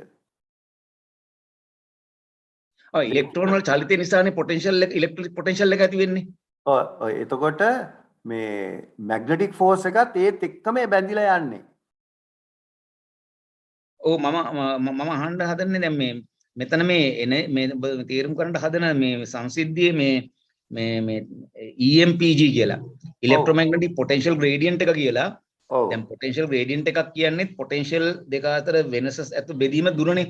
එතකොට මං අහන්නේ මේ potential දෙක මේ voltage පුළුවන් එහෙම ගන්න පුළුවන්. ඒක ප්‍රශ්නයක් නෑ. ඒක ප්‍රශ්නයක් එහෙම ගන්න පුළුවන්. වෝල්ටේජ් දෙකක් අතර වෙනස කියලා ගන්න පුළුවන්. ඒක කිසිම ගන්න පුළුවන්. ඒක ගන්න පුළුවන්. හරියට. ඒක හරියට. හරියට. මම මීට මේ පොඩ්ඩක් පිටින් එකක් ප්‍රශ්නයක් මේ දැන් මේ ගස් ගැන කතා කරනකොට ශාක ගැන මම අහලා තියෙනවා මේ රුසියානු විද්‍යාඥයෝ මේ පරීක්ෂණ කරලා තියෙනවා කියලා මේ මොකද මට සැරයක් මතකයි දේශනාවකදී මේ ආචාර්ය සුනිල් විජේසිරිවර්ධන එතුමා මම හිතන්නේ ওই පැත්ත ගැන තමයි මොස්කව් වල මේ රුසියාවේ පරීක්ෂණ කරලා තියෙන්නේ. එතුමා කිව්ව දෙයක් තමයි ඒක දේශනාවකදී මේ ඒගොල්ලෝ නිරීක්ෂණය කරලා තියෙනවා දැන් ගස් දැන් අපි කියනනේ ගස් අත ගන්න කියලා ගස් වලට ඒක දැනෙනවා කියලා. දැන් අපි ගහක් කපන්න එනවා නම් ගහකට හිංසාවක් කරන්න එනවා නම් ඒ ගහ ඒක අඳුර ගන්නා වගේ දෙයක් තත්වයක් තියෙනවා කියලා. අනිවාර්යයෙන්ම තියෙනවා. ඒවා සම්බන්ධව දැන් ඔබතුමා මේ කියන්න හදන්නේ ඇවිල්ලා ආලෝකයට දක්වන මේ සහ ගුරුත්වයට දක්වන ප්‍රතිචාරය තමයි ශාක වලින් මේක තේරුම් කරන්න නේ. දැන් මේක උදාහරණ දෙකක් විතරයි. දැන් උදාහරණයකට අපි ගත්තොත් දැන් බුද්ධ ආගම සම්බන්ධ කරගන්න මෙතෙන්ට දැන් බුදුරජාණන් වහන්සේ ගහක් යට එතකොට ඒ විදිය භාවනා කරලා ඊට පස්සේ බුද්ධත්වයේ ලබාගෙන ඔක්කොම කරේ ගස් කොළන් සම්බන්ධවනේ ගස් සම්බන්ධ කරගන්නේ. ඉතින් එතකොට ඒ වගේ අසීමිත බලයක් තියෙනවා.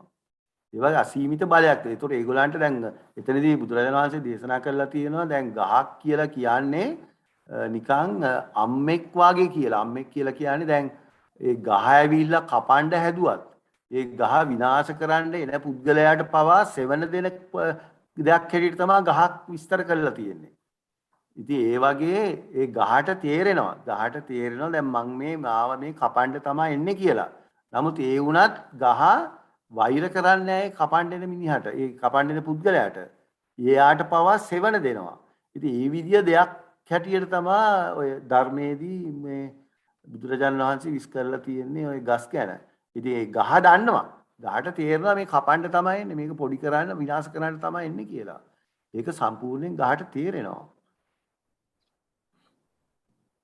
ඔය ඇත්තටම අපේ ජතිල මැතිතුමා ඉදිරිපත් කළා වගේ රුසියානු විද්‍යාඥයන් අතර විශේෂයෙන් අපට හමු වෙනවා අයිසන් ඉසිඩොරොස්ක් කියලා විද්‍යාඥයෙක්. එතුමන් නිරන්තරයෙන් සඳහන් කරපු කාරණාවක් තමයි කාලයක් තිස්සේම විශේෂයෙන් මනුෂ්‍යයෙක් විදිහටම ක්‍රියා කරන තවත් ජීව කොට්ටාශයක් හැටියට තමයි එතුමන්ගේ පර්යේෂණවලදී විශේෂයෙන් ශාක සම්බන්ධයෙන් රුසියානු විද්‍යාඥයෙක් හැටියට එතුමන් ඉදිරිපත් කරපු කාරණා බොහෝවක් තිබෙනවා.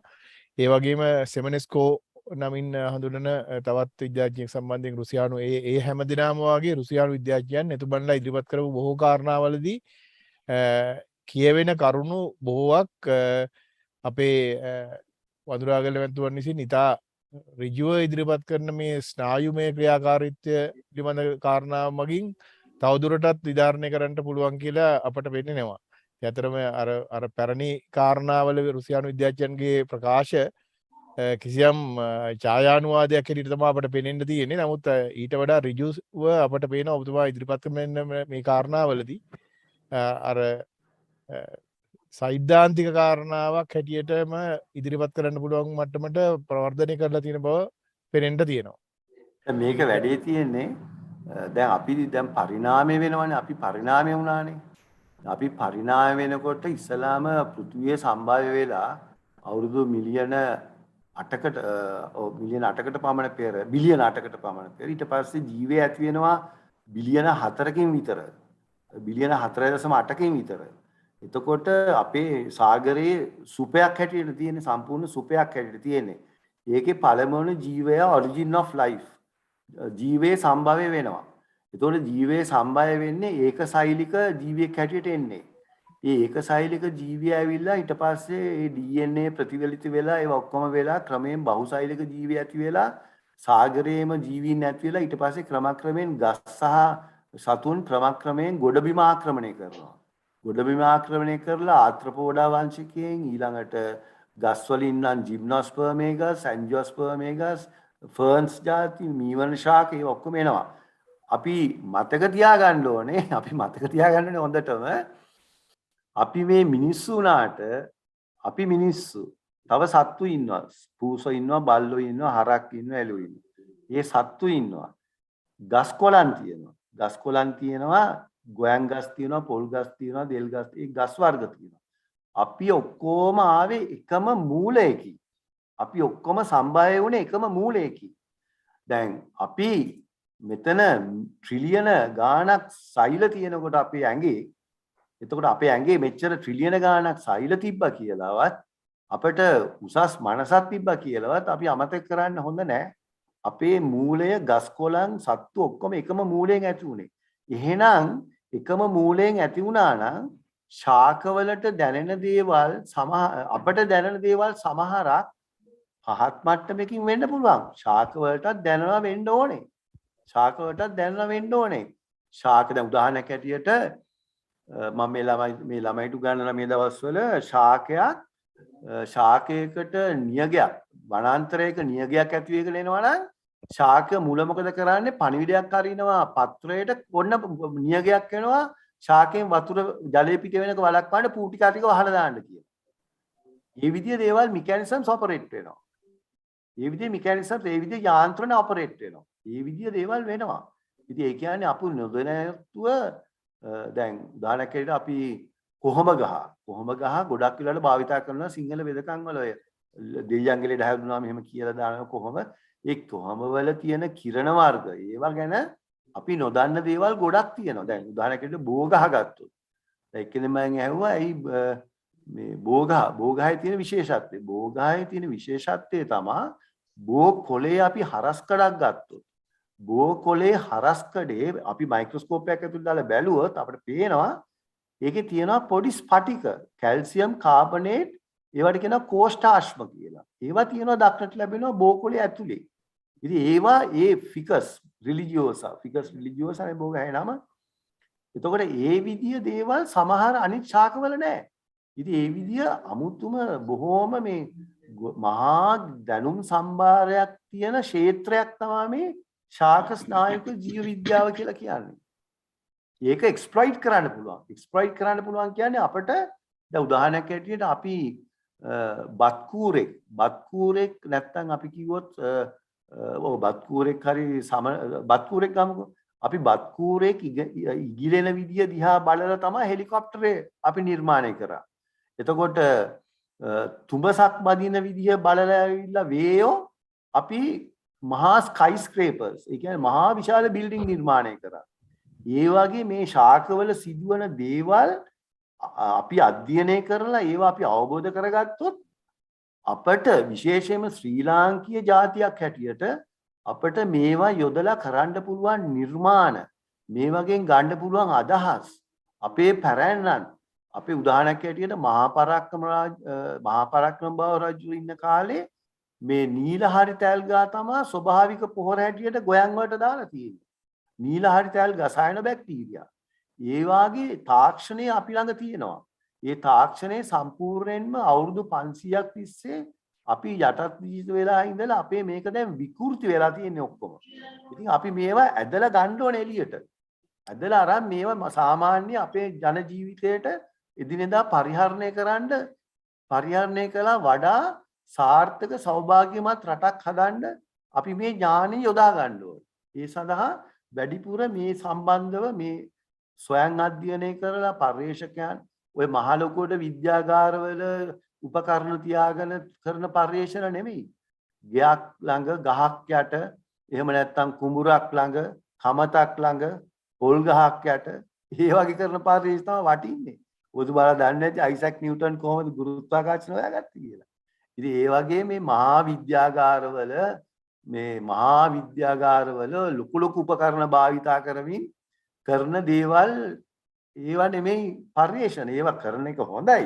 නමුත් එතනින් අපි ඔබට යන්න ඕනේ. එතනින් ඔබට යන්න හොඳම මායිමක් තමයි මේක. Padmakanta, can you hear me? Pardon? Can you hear me, Padmakanta? Yeah, I can hear you certainly. I'm calling you for the first time, Padmakanta. I'm your classmate and your college mate. I'm Sumedha. Ah, Sumedha. We used to call you Vandura anyway. Yeah, I know that. That's what I was wondering. First time I'm telling. Yeah. Ah, yes. Yeah. Actually, so you joined the agriculture, I joined the army. Anyway, yes. We were the same table. We were same table. That's right. I was involved in agriculture from 1980s while in the army also. You can remember that I got in touch with you when you were at Peradeniya. Doing some cultivation at Dambulla. Yes. After retirement also I am into agriculture. I have two very big cultivations of vanilla and pepper and all that. Udumbara. Yes. So actually it's very nice to hear about this special subject, plant neurobiology. And time I'm getting to know that this phototropism and gravitropism and it is affecting the movement of the plant and know and the IA which is vital to the growth of the plant. And at the beginning you said that there are advantages of learning this because that we can manipulate the roots for the better of the growth of the plant. Yes. I can remember you said at the beginning of the presentation. Yes. You also said that that can be used for better growth and to then reduce loss increase of production. Water, loss of water and increase production and also to control diseases. Yes. But I want to ask, I mean, it's a layman's question as a practical aspect of it actually, not scientifically. How far you all have gone to see that this could be applied in the field in today's context to get a better field and all that. How far this has been taken, this study at present? The thing is now, Sumedha, it took 40 years for me to take this point to this level.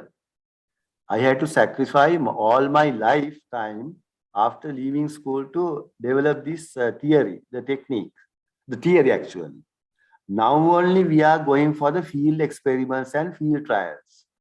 Now, when I visited the exhibition in Polonnaru, I saw that they have planted chili plants and they have put electrodes, 2 electrodes, and given a current, and then the harvest is more. The plants that they are getting, the harvest is more when you apply electric current.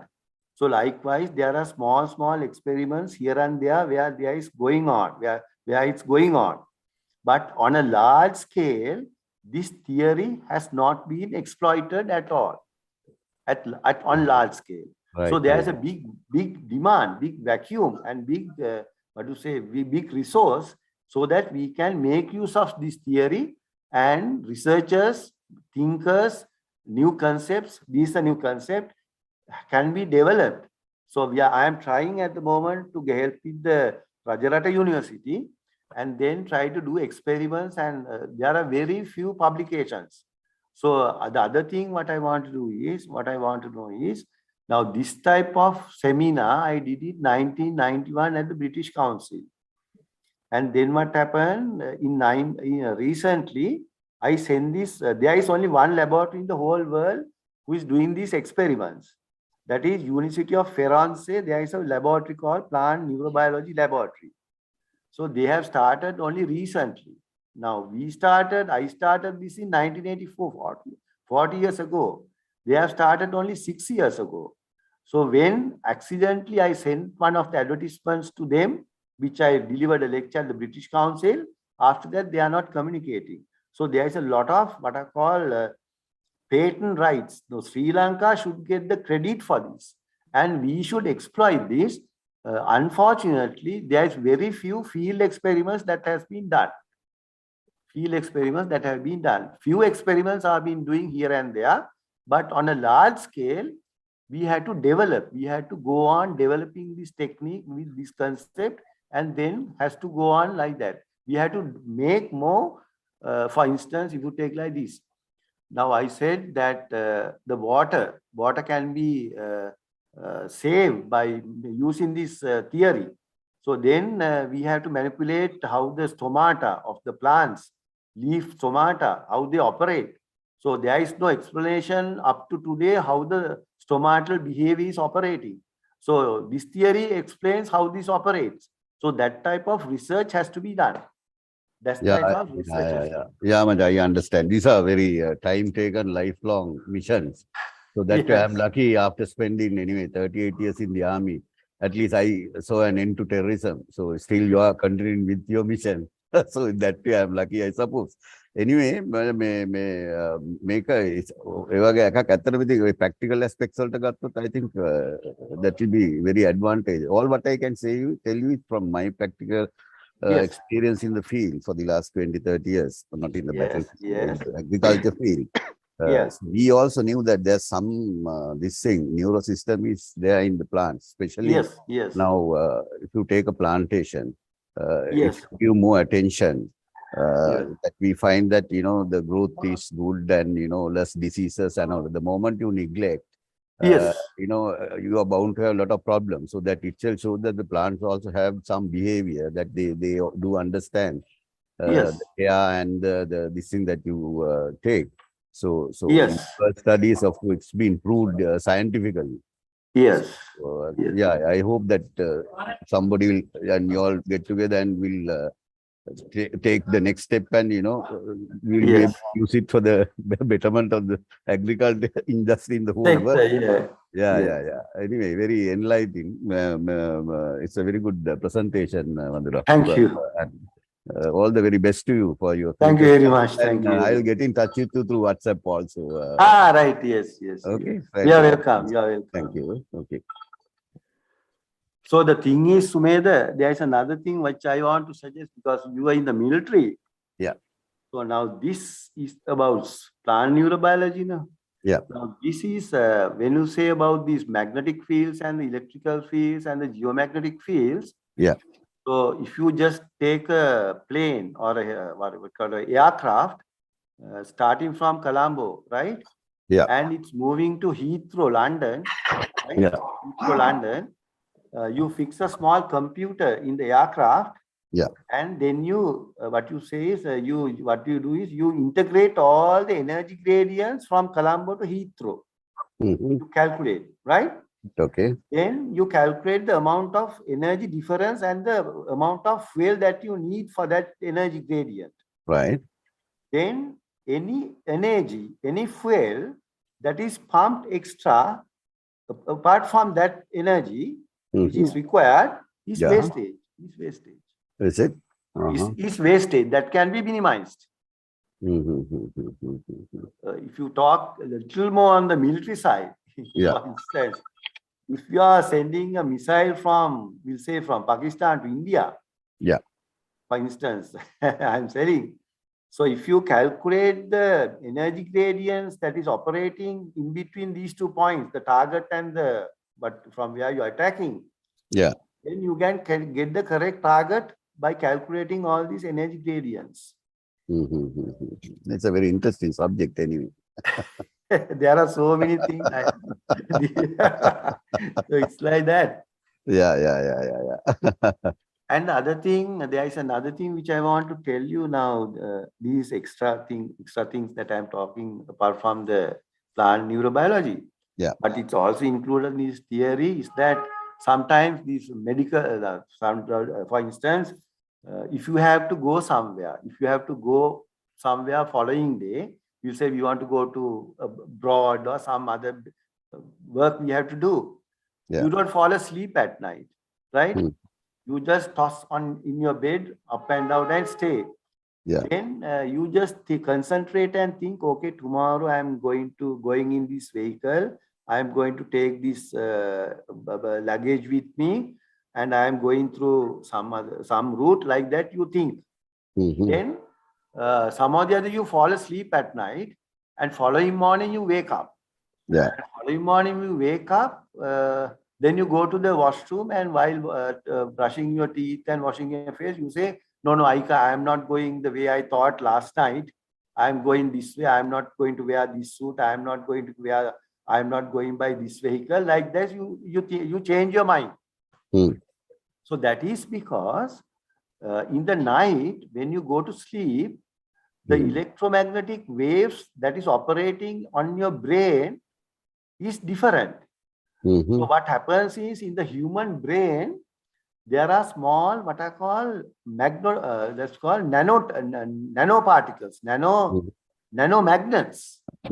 Nanomagnets. They perceive these signals, and your system is the whole system is changed. So by the time you wake up in the morning, all the magnetic fields operating on your system is different. So then your mind is totally changed.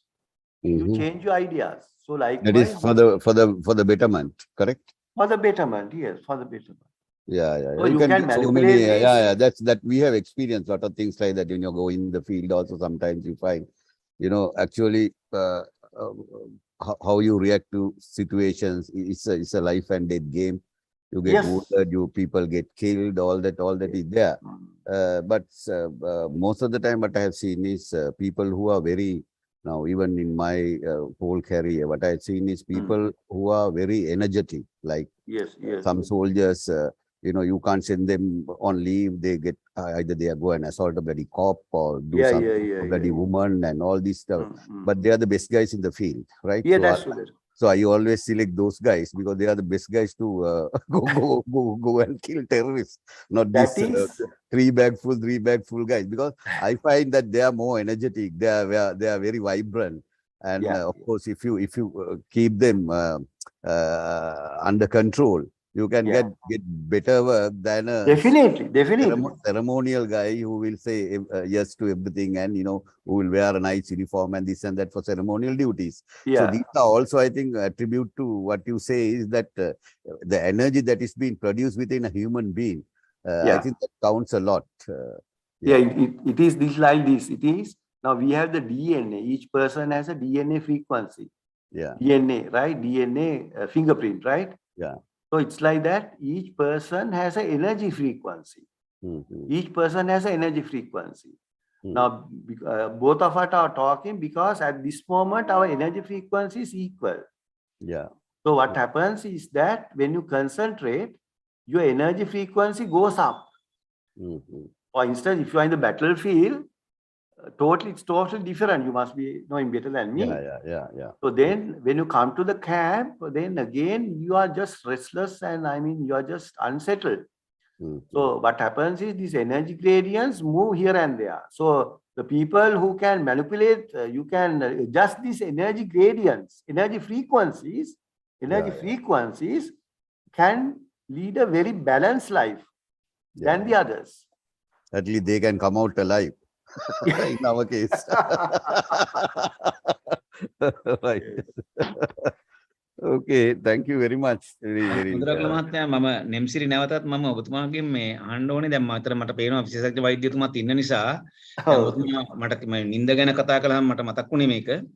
දැන් මම අහලා තියෙනවා අපේ මේ ආයුර්වේදයේ හෝ දේශීය වෙදකමේ හැටියට ඉතාමත්ම හොඳ වෙලාව තමයි මිනිස්සු නිදිය අපි නිින්ද 10 රෑ 10 පාන්දර 2ත් අතර කාලය ඉතාම මේ හොඳ ඒ කියන්නේ මේ අපි නිදාගත යුතු අපි නරක පුරුදු වෙලා තියෙනවා මේ 10 පව් වෙලා 12 වෙනකන් වගේ ඉන්න. නමුත් මේ අපේ මේ දේශීය ආයුර්වේදයේ දේශීය වෛද්‍ය ක්‍රමයේ හැටියට මේ හොඳම නිින්ද ලැබෙන්නේ 10ත් 2ත් අතර කාලය කියලා කියනවා. ඉතින් මම හිතනවා සමහරට වෛද්‍යචාරිතුමා මොන හරි එකන ඒ පැත්තෙන් පිළිතුරක් එකට දෙයි කියලා ඇයි කියන එක.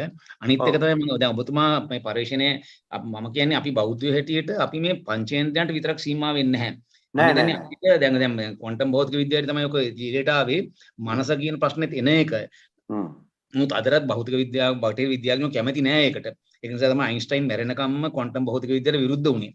මොකද ඒක මේ ඒකේ තියෙන ඒක වෙනම කතා කරන්න ඕන විෂයක්. නමුත් අර ඒකේ අර මනසේ ප්‍රශ්නය එනවා එතනදී.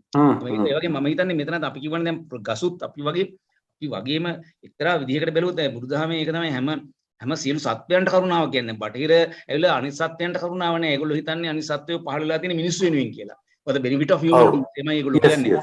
එතකොට අපි සත්තුන්ටයි ගස් වලටයි මොනතරම් හානියක් කරලා මේ ඒගොල්ලන්ට ඉතාමත්ම වද වේදනා දීලා තමයි පරිශන කරන්නේ. එතකොට අපේ බුදුදහමේ සහ ආයුර්වේදයේ අපි එහෙම කරන්නේ නැහැ. අපි සත්තුන්ට වරදදී පරිශන කරන්නේ. අනිත් එක මේ ඊයේ ළඟදී මිය ගියා බ්‍රිතාන්‍ය විද්‍යාඥ මේ ජේම්ස් ලව්ලොක්. දැන් ජේම්ස් ලව්ලොක් ඇවිල්ලා මේ ගස් වලටත් එහා ගිහිල්ලා එතුමා එයාගේ තීරියක් ඉදිරිපත් කළා මේ මුළු පෘථිවිය කියන්නේම ජීවයක් කියලා. පෘථිවිය සලකන්න පුළුවන් කියලා ජීවයක් විදිහට. එතකොට මේ පෘථිවියට අපි කරන මිනිසා විසින් කරන අසීමිත බලපෑම් නිසා මේ පෘථිවිය ලෙඩ වෙලා කියලා. හැබැයි එතකොට දැන් ඔතුමාට hina වුණා ඒ වගේ මේ බෞද්ධ විද්‍යාඥයෝ එතුමාට ගැරහෙව්වා. නමුත් එතුමා මේ මිය යනතුරු එතුමා තදින් එතුමාගේ තීරියකට කියන්නේ ගයා තීරි කියලා. ගයා කියන්නේ පෘථිවියට අධිපති දෙවංගනට ග්‍රීක දෙවංගනට කියන නම. එතකොට යන්නේ ඒ වගේ මේ බටහිර විද්‍යාඥයෝ අතරත් ඉන්නවා සුළු පිරිසක් හරි මේ වගේ දේවල් ගැන උනන්දු වෙන. දැන් මෙහෙමයි මහත්මයා මිස්ටර් නෙම්සිරි. දැන් මේ මම අර පොකුණේ කතාව කියේ මාළුවන්ගේ ඒ වගේ ගන්නකොට දැන් මේ මුළු විශ්වය කිව්වහම සමහරු කියනවා අපේ විශ්වය කියලා. අපේ විශ්වය කියන්නේ අපේ සූර්ය ග්‍රහ මණ්ඩලය කියන එක කියන්නේ. එහෙම නෙමෙයි. විශ්වය කියලා කියන්නේ ගණන් කරන්නවත් හිතා ගන්නවත් බැරි තරම් සූර්ය ග්‍රහ වස්තු තියෙන මුළු විශ්වයම එකිනෙකට ඉන්ටර්කනෙක්ටඩ් වෙලා තියෙන්නේ. එතකොට ගන්නකොට දැන් මේ මුළු විශ්වයේම තියෙන එනර්ජි ප්‍රමාණය කියන්නේ ශක්ති ප්‍රමාණය නියතයක්. ඒ මුළු විශ්වයම ගත්තොත් මුළු විශ්වයේම තියෙන ශක්ති ප්‍රමාණය නියතයි. එතකොට ඒකින්ද තමයි දැන් අපි මොකක් හරි ක්‍රියාවක් කරොත් ඇක්ෂන් එකක් කරොත් ඒ ඇක්ෂන් එකදී ඒක බැලන්ස් කරගන්න විශ්වයේ තව තැනක රියැක්ෂන් එකක් වෙනවා. ඕකට තමයි බුදුහාඳුරෝ කිව්වේ කර්මය සහ කර්මඵලය කියලා. ඉතින් ඒ විදිහට ගන්නකොට අර ඔබතුමා කිව්ව අර විද්‍යාඥයෙක් කිව්වේ මුළු පෘථිවියම එක මේකක් කියලා. ඒක ඇත්ත. ඒක හරි. මොකද අපි මොකක් හරි පොඩි සිදුවීමක් ක්‍රියාවක් කරපු ගමන් විශ්වයේ සිස්ටම් එක බැලන්ස් වෙන්න වෙන කොහෙන් හරි ඒක බැලන්ස් වෙන්න ඕනේ. ඒකට ප්‍රතික්‍රියාවක් වෙනවා.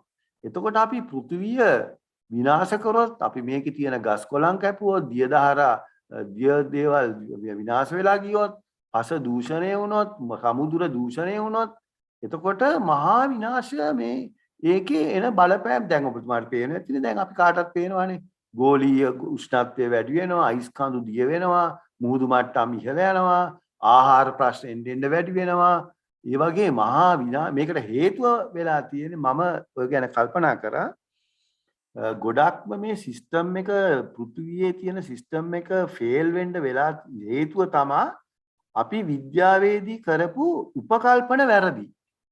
උපකල්පන වැරදි කියලා කියන්නේ අපි දැන් ගන්නවා ගුරුත්වාකර්ෂණය සමානයි 10යි ms ඍණ 2 කියලා. නමුත් ගුරුත්වාකර්ෂණ බලය ඇත්තෙම 9.8යි ms ඍණ 2. එතන අපි 10 කියලා ගත්තා. ඒක මේ නිදසුනක් මම කියන්නේ. ඒ විදිහ එකක්. ඊළඟට අපි කියනවා ෆිසික්ස් වල ආලෝකය එන්නේ අනන්ත දුරක ඉඳලා කියලා. නමුත් අපි ඇත්තෙන්ම ආලෝකයේ එන දුර අපි දන්නවා. ඒ විදිහ කරපු දැන් තව දෙයක් තමයි ගණිතයේදී. ගණිතයේදී අපි කියනවා එක වැලි ගොඩක් තියනවා කියලා. ඒ එක වැලි ගොඩක් තියනවා. ඒ වැලි ගොඩ 1 1 2යි වෙන්න බෑ. 1 ධන 1 සමානයි 2යි. එක වැලි ගොඩක් උඩට තව වැලි ගොඩක් දාපුවාම වැලි ගොඩවල් දෙකක් තියෙන්න එපා. නමුත් එකයි තියෙන්නේ. එක වැලි ගොඩක් උඩට තව වැලි ගොඩක් දාපුවාම වැලි ගොඩවල් දෙකක් නෑනේ එකයිනේ තියෙන්නේ. ඉතින් ඒ විදිහට මේ අපේ මේ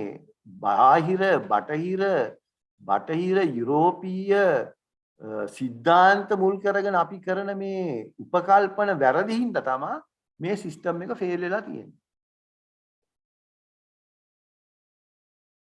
මම කැමති අර විශේෂඥ වෛද්‍යතුමාට මම යොමු කළා අර ඔබතුමාට තේරුම් කරන්න පුළුවන් නම් ඇයි මේ 10ත් 2ත් අතර නිନ୍ଦ දැන් ඔබතුමා ශක්තිය කිව්වා ඒක මම මෙතන ඉන්නවා මම හිතන්නේ විශේෂඥ වෛද්‍ය සීනාරත්න මහත්මයා වෙන්න ඕනේ මේ ඔබතුමාට ඇහෙනවනම් ඔබතුමා පොඩ්ඩක් ඒකට උත්තරේ හේතුව කියනද ආයුර්වේදයේ පැත්තෙන් ඇයි එහෙම කියන්නේ කියලා මේවයි මම දැන් අපේ මනුෂ්‍ය ශරීරය අපි දන්නවා මේ ස්වභාව ධර්මයන් දෙක ජීවත් වෙනකොට ඉර අවරට යනකොට නිදිමත කියන එක નિરાයාසයෙන් ඉබේ එනවා. ඊට පස්සේ ඉර පායලා ඉර උදා වෙනකොට අපර ඉබේ අවදි වෙනවා. දැන් මේක තමයි ධර්මයේ න්‍යාමය. ඉර අවරට යන්න අපිට නිින්ද નિરાයාසයෙන්ම නිින්දේ අවශ්‍යතාවය එනවා.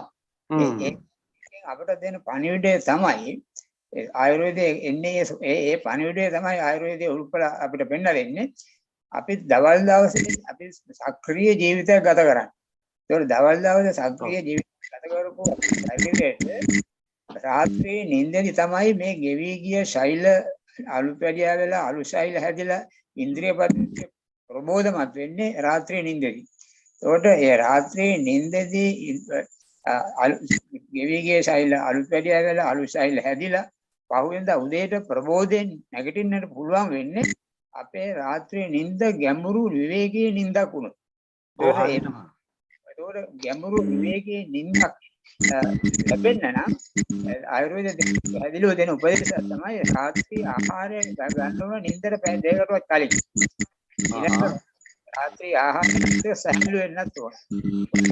හුඟක් වෙලාවට අපේ සමාජයේ පුරුදුලාදී රැට හුඟක් බඩපතේ රයිට් රයිස් අරවන් තෙල් බැදුම් මස් විතර ඉන්නේ බඩ තද වෙනම කනවා. දැන් ශරීරයේ අපි ගැඹුරු නිින්දදී මේ ශෛල අලුත් පැදියා වෙලා ඉස්කේ පද්ධතිය හොඳට සක්‍රීය අලුත් ප්‍රබුද්ධ ප්‍රධාන ඇතුළු අවදි වෙන්න මේ ගැඹුරු විවේකයේ අවශ්‍යයි හෝමෝන එක්සයිම වෛද්‍යනේ සියලු පද්ධතියට. ඒ ගැඹුරු විවේකයක් ලැබෙන්න නම් ඒ ඉන්ද්‍රියන්ට රාත්‍රියේ නිින්දදී විවේකී ලැබෙන්න ඕන. ඊට බරට කාලා නිදාගත්තොත් ඉන්ද්‍රිය පද්ධතිය රාත්‍රියේ සම්බරනවා. අලුත් වෙන්නේ නැහැ. ඉන්ද්‍රිය පද්ධතිය වැඩ රැ නිින්දදී වැඩ. ඒකම කාර්යයක් අපේ ජීවිතයේ ඒක ගන්නකොට ඒ පුද්ගලයාගේ ශරීරයේ යන්ත්‍රය එම්පිටින් කියලා ගන්නවා. එයාගේ ආයුකාලය අඩු වෙනවා. එයාගේ ඉන්ද්‍රිය පද්ධතිය ලෙඩ වෙනවා. වයස මෝරණ කලින් ලෙඩ වෙනවා. ඒ නිසා තමයි ආයුර්වේදයේ දෙන්නේ රාත්‍රී නිින්ද ඇත්තටම රාත්‍රී 10 ඉතර වෙනකොට අපි නිින්දට යන්න ඕනේ පාන්දර 4 දක්වා. දෙක නෙමෙයි 4 දක්වා. දැන් උදේට ආවිත් වෙන්නේ කියලා කියන්නේ මොහොතේ. බ්‍රහ්ම මොහොතේ දක්වා නිදා ගන්න ඕනේ. බ්‍රහ්ම මොහොතේ කියලා කියන්නේ ඉර උදාවට විනාඩි 45කට පෙර තියෙන විනාඩි කාලේ බ්‍රහ්ම මොහොතේ. ඉර උදාවට විනාඩි 45කට කලින් තියෙන විනාඩි 45. ඒ කාලේ වුණ අවදි වෙන්නේ. ඒතකොට රාත්‍රී 10 වෙනකොට නිදා ගන්න ඕනේ.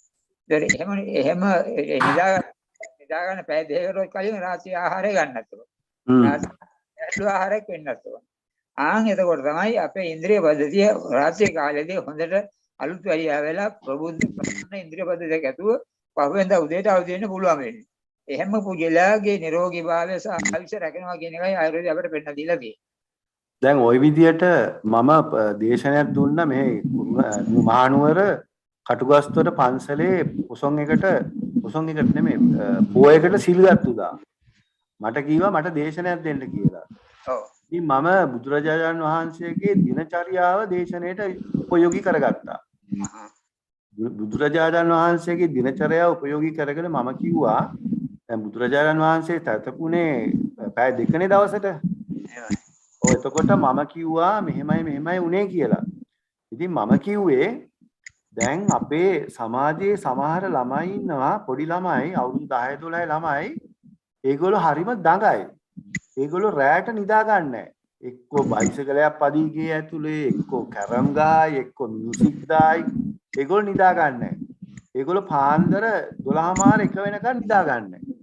ඊට පස්සේ මේ ළමයි රෑ පැය දෙක තුනක් නිදාගෙන ආයේ උදේ පාන්දර නැගිටලා පොත් අරගෙන පාඩම් කරලා ඉස්කෝලේ යනවා.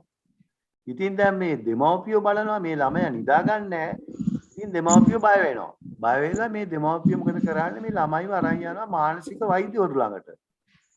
මානසික වෛද්‍යවරු ළඟට දැන් මේ විදිහට මේ ළමයි අරන් ගිය ගමන් දැන් ඉන්න මම මේ ඔක්කොටම දේශනා දොස් කියනවා නෙවෙයි ගොඩක් වෛද්‍යවරු අඩුම ගානේ වචන 10ක් 15ක්වත් කතා කරන්නේ නැහැ අර ළමයාගේ දෙමව්පියොත් එක්ක. දෙමව්පියෝ කියනවා ළමයා නිදා ගන්න නැහැ කියලා රැට. එතකොට මොකද කරන්නේ? බෙහෙත් දෙනවා ළමයාට. නිදි බෙහෙත් දෙනවා.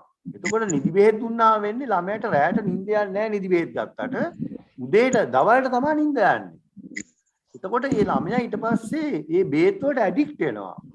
ඇඩික්ට් වෙලා ඊට පස්සේ ඒ ළමයාට ඉස්කෝලේ ගියත් නිදි විභාග පාඩම් කරන්නත් බෑ වෙන විකල්පයකුත් නැහැ. ඔහොම ගිහිල්ලා ඒ ළමයා සම්පූර්ණ අනාගතේ ඒ ළමයා ඉතින් බොහොම දුක්සේ තමයි ජීවත් වෙන්නේ. ඉතින් මම ඕක කිව්වා වෛද්‍යවරයෙකුට. වෛද්‍යවරයෙකුට මම කිව්වා දැන් මේ ලංකාවේ ඉන්න සයිකියාට්‍රික් පේෂන්ට්ස් සයිකියාට්‍රිස්ට්ලා ડોක්ටර්ස්ලා මේ විදිහට හරියට ලෙඩේ ඩයග්නෝස් කරන්නේ නැතුව මේ විදිහට බේත් දෙනවා. මේ විදිහට බේත් දුන්නාම මේ ළමයිට මේ ප්‍රශ්න ඇති වෙනවා. දැන් අපි දන්නවා හොඳටම ලංකාවේ සෑහෙන සමාජයේ ඉන්න ළමයි සෑහෙන ප්‍රමාණයක් මේ විදිහ මානසික රෝගී. ඇත්තෙන්ම බලනකොට ඒගොල්ලන්ට මානසික රෝගයක් නෙමෙයි තියෙන්නේ. ඒගොල්ලන්ට තියෙන්නේ ඒගොල්ලන්ගේ මොළේ වැඩ කරනවා වැඩි. ඒගොල්ලන් ඉන්ටෙලිජන්ස් වැඩි, ප්‍රඥාව වැඩි. ඉතින් ඒක හඳුනා ගන්න ඕනේ දෙමව්පියෝ.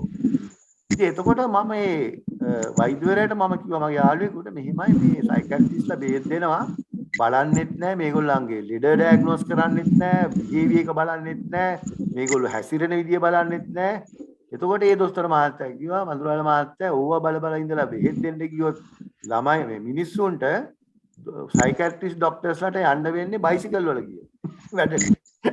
ඉතින් කොහොම හරි එහෙම තත්ත්වයක් තියෙනවා. ඉතින් ඕක ඉතින් මේ දැන් සුපර් ඉන්ටෙලිජන්ස් ළමයි කියලා ඉන්නවනේ. ඒ පිට රටවල් වල ඒගොල්ලෝ හඳුනා ගන්නවා. දැන් ඕස්ට්‍රේලියාව වගේ රටවල් වල ඒගොල්ලෝ හඳුනා ගන්නවලු. ඒගොල්ලෝ හඳුනගෙන ඒ අදාළ ක්‍රියාකාරකම් මේ විදියට හරි විදියට ඒ ළමයාව channel එකට දානවා. ඉතින් ඒ වගේ දෙයක් මම හිතේ ලංකාවෙත් අවශ්‍යයි. නිින්ද සම්බන්ධව කටයුතු කරද්දී නිින්ද ගැන කතා කරද්දී කියන්නේ ළමයි නිදා නොගෙන බයිසිකල් පදිනවා සෙල්ලම් කරනවා වගේ ක්‍රියාකාරකම් වෙනුවට ඒ ළමයා වෙනත් අධ්‍යාත්මික සහ අධ්‍යාපනික මට්ටමේ ක්‍රියාකාරකම් වල ළමයා යොදවන්න ඕන උපක්‍රමිකව. අන්න හරි. ඔව්. ඒකයි වෙන්න ඕනේ. එහෙම වෙනකොට එතකොට ළමයාට නිින්ද එනවා. නිින්ද එන පොතක් හරි පත්‍රයක් කියවන්න හරි ඒ වගේ දෙයක්. ඔව්. ළමයා බයිසිකල් පදිනවා වගේ කරන නිින්ද එන්නෙම නැහැ. නිින්ද එන්නෙම නැහැ. එන්නෙම නැහැ. නිින්ද එන්න නම් ළමයාව අධ්‍යාත්මික සහ අධ්‍යාපනික ක්‍රියාකාරකම් වල යොදවන්න දෙමව්පියෝ දැනගන්න ඕනේ. එහෙම කරන්නේ නැතුව කෙලින්ම සයිකියාට්‍රිස්ට් ડોක්ටර් කෙනෙක් ළඟට ගෙනියනවා. ඒක තමයි ඒ දෙමව්පියන්ගේ නොදැනුවත්කම. ගෙනිච්ච ගමන් මොකද කරන්නේ 100 මිලිග්‍රෑම් ලාගැක්ටිල් ලිබ්‍රියම් ඔය තියෙනවා ඔක්කොම දෙනවා. ඒකට අදාකාරී ලෙක් කරනවා. අදාකාරී ලෙඩේ. අදාකාරී ලෙඩේ ළමගේ අනාගතේ ඇඩික්ට් වෙනවා ඊට පස්සේ. ඒව නැතුව ඉන්න බෑ ළමයාට ඊට පස්සේ බේත් නැතුව. ඒ තත්ත්වය අපිත් අත්දකලා තියෙන කොච්චරවත් එහෙම වෙනවද? ඔව්. නේ. නෑ බන්දියා බන්දිනකොට කෑ ගහනවා. අපු නිදා ගන්න නැති කියලා ළමයට කෑ ගහනවා. ඔව් ඔව්. ළමයා ක්‍රියාකාරකම් යොදවන්නේ නැති එකයි ප්‍රශ්නේ.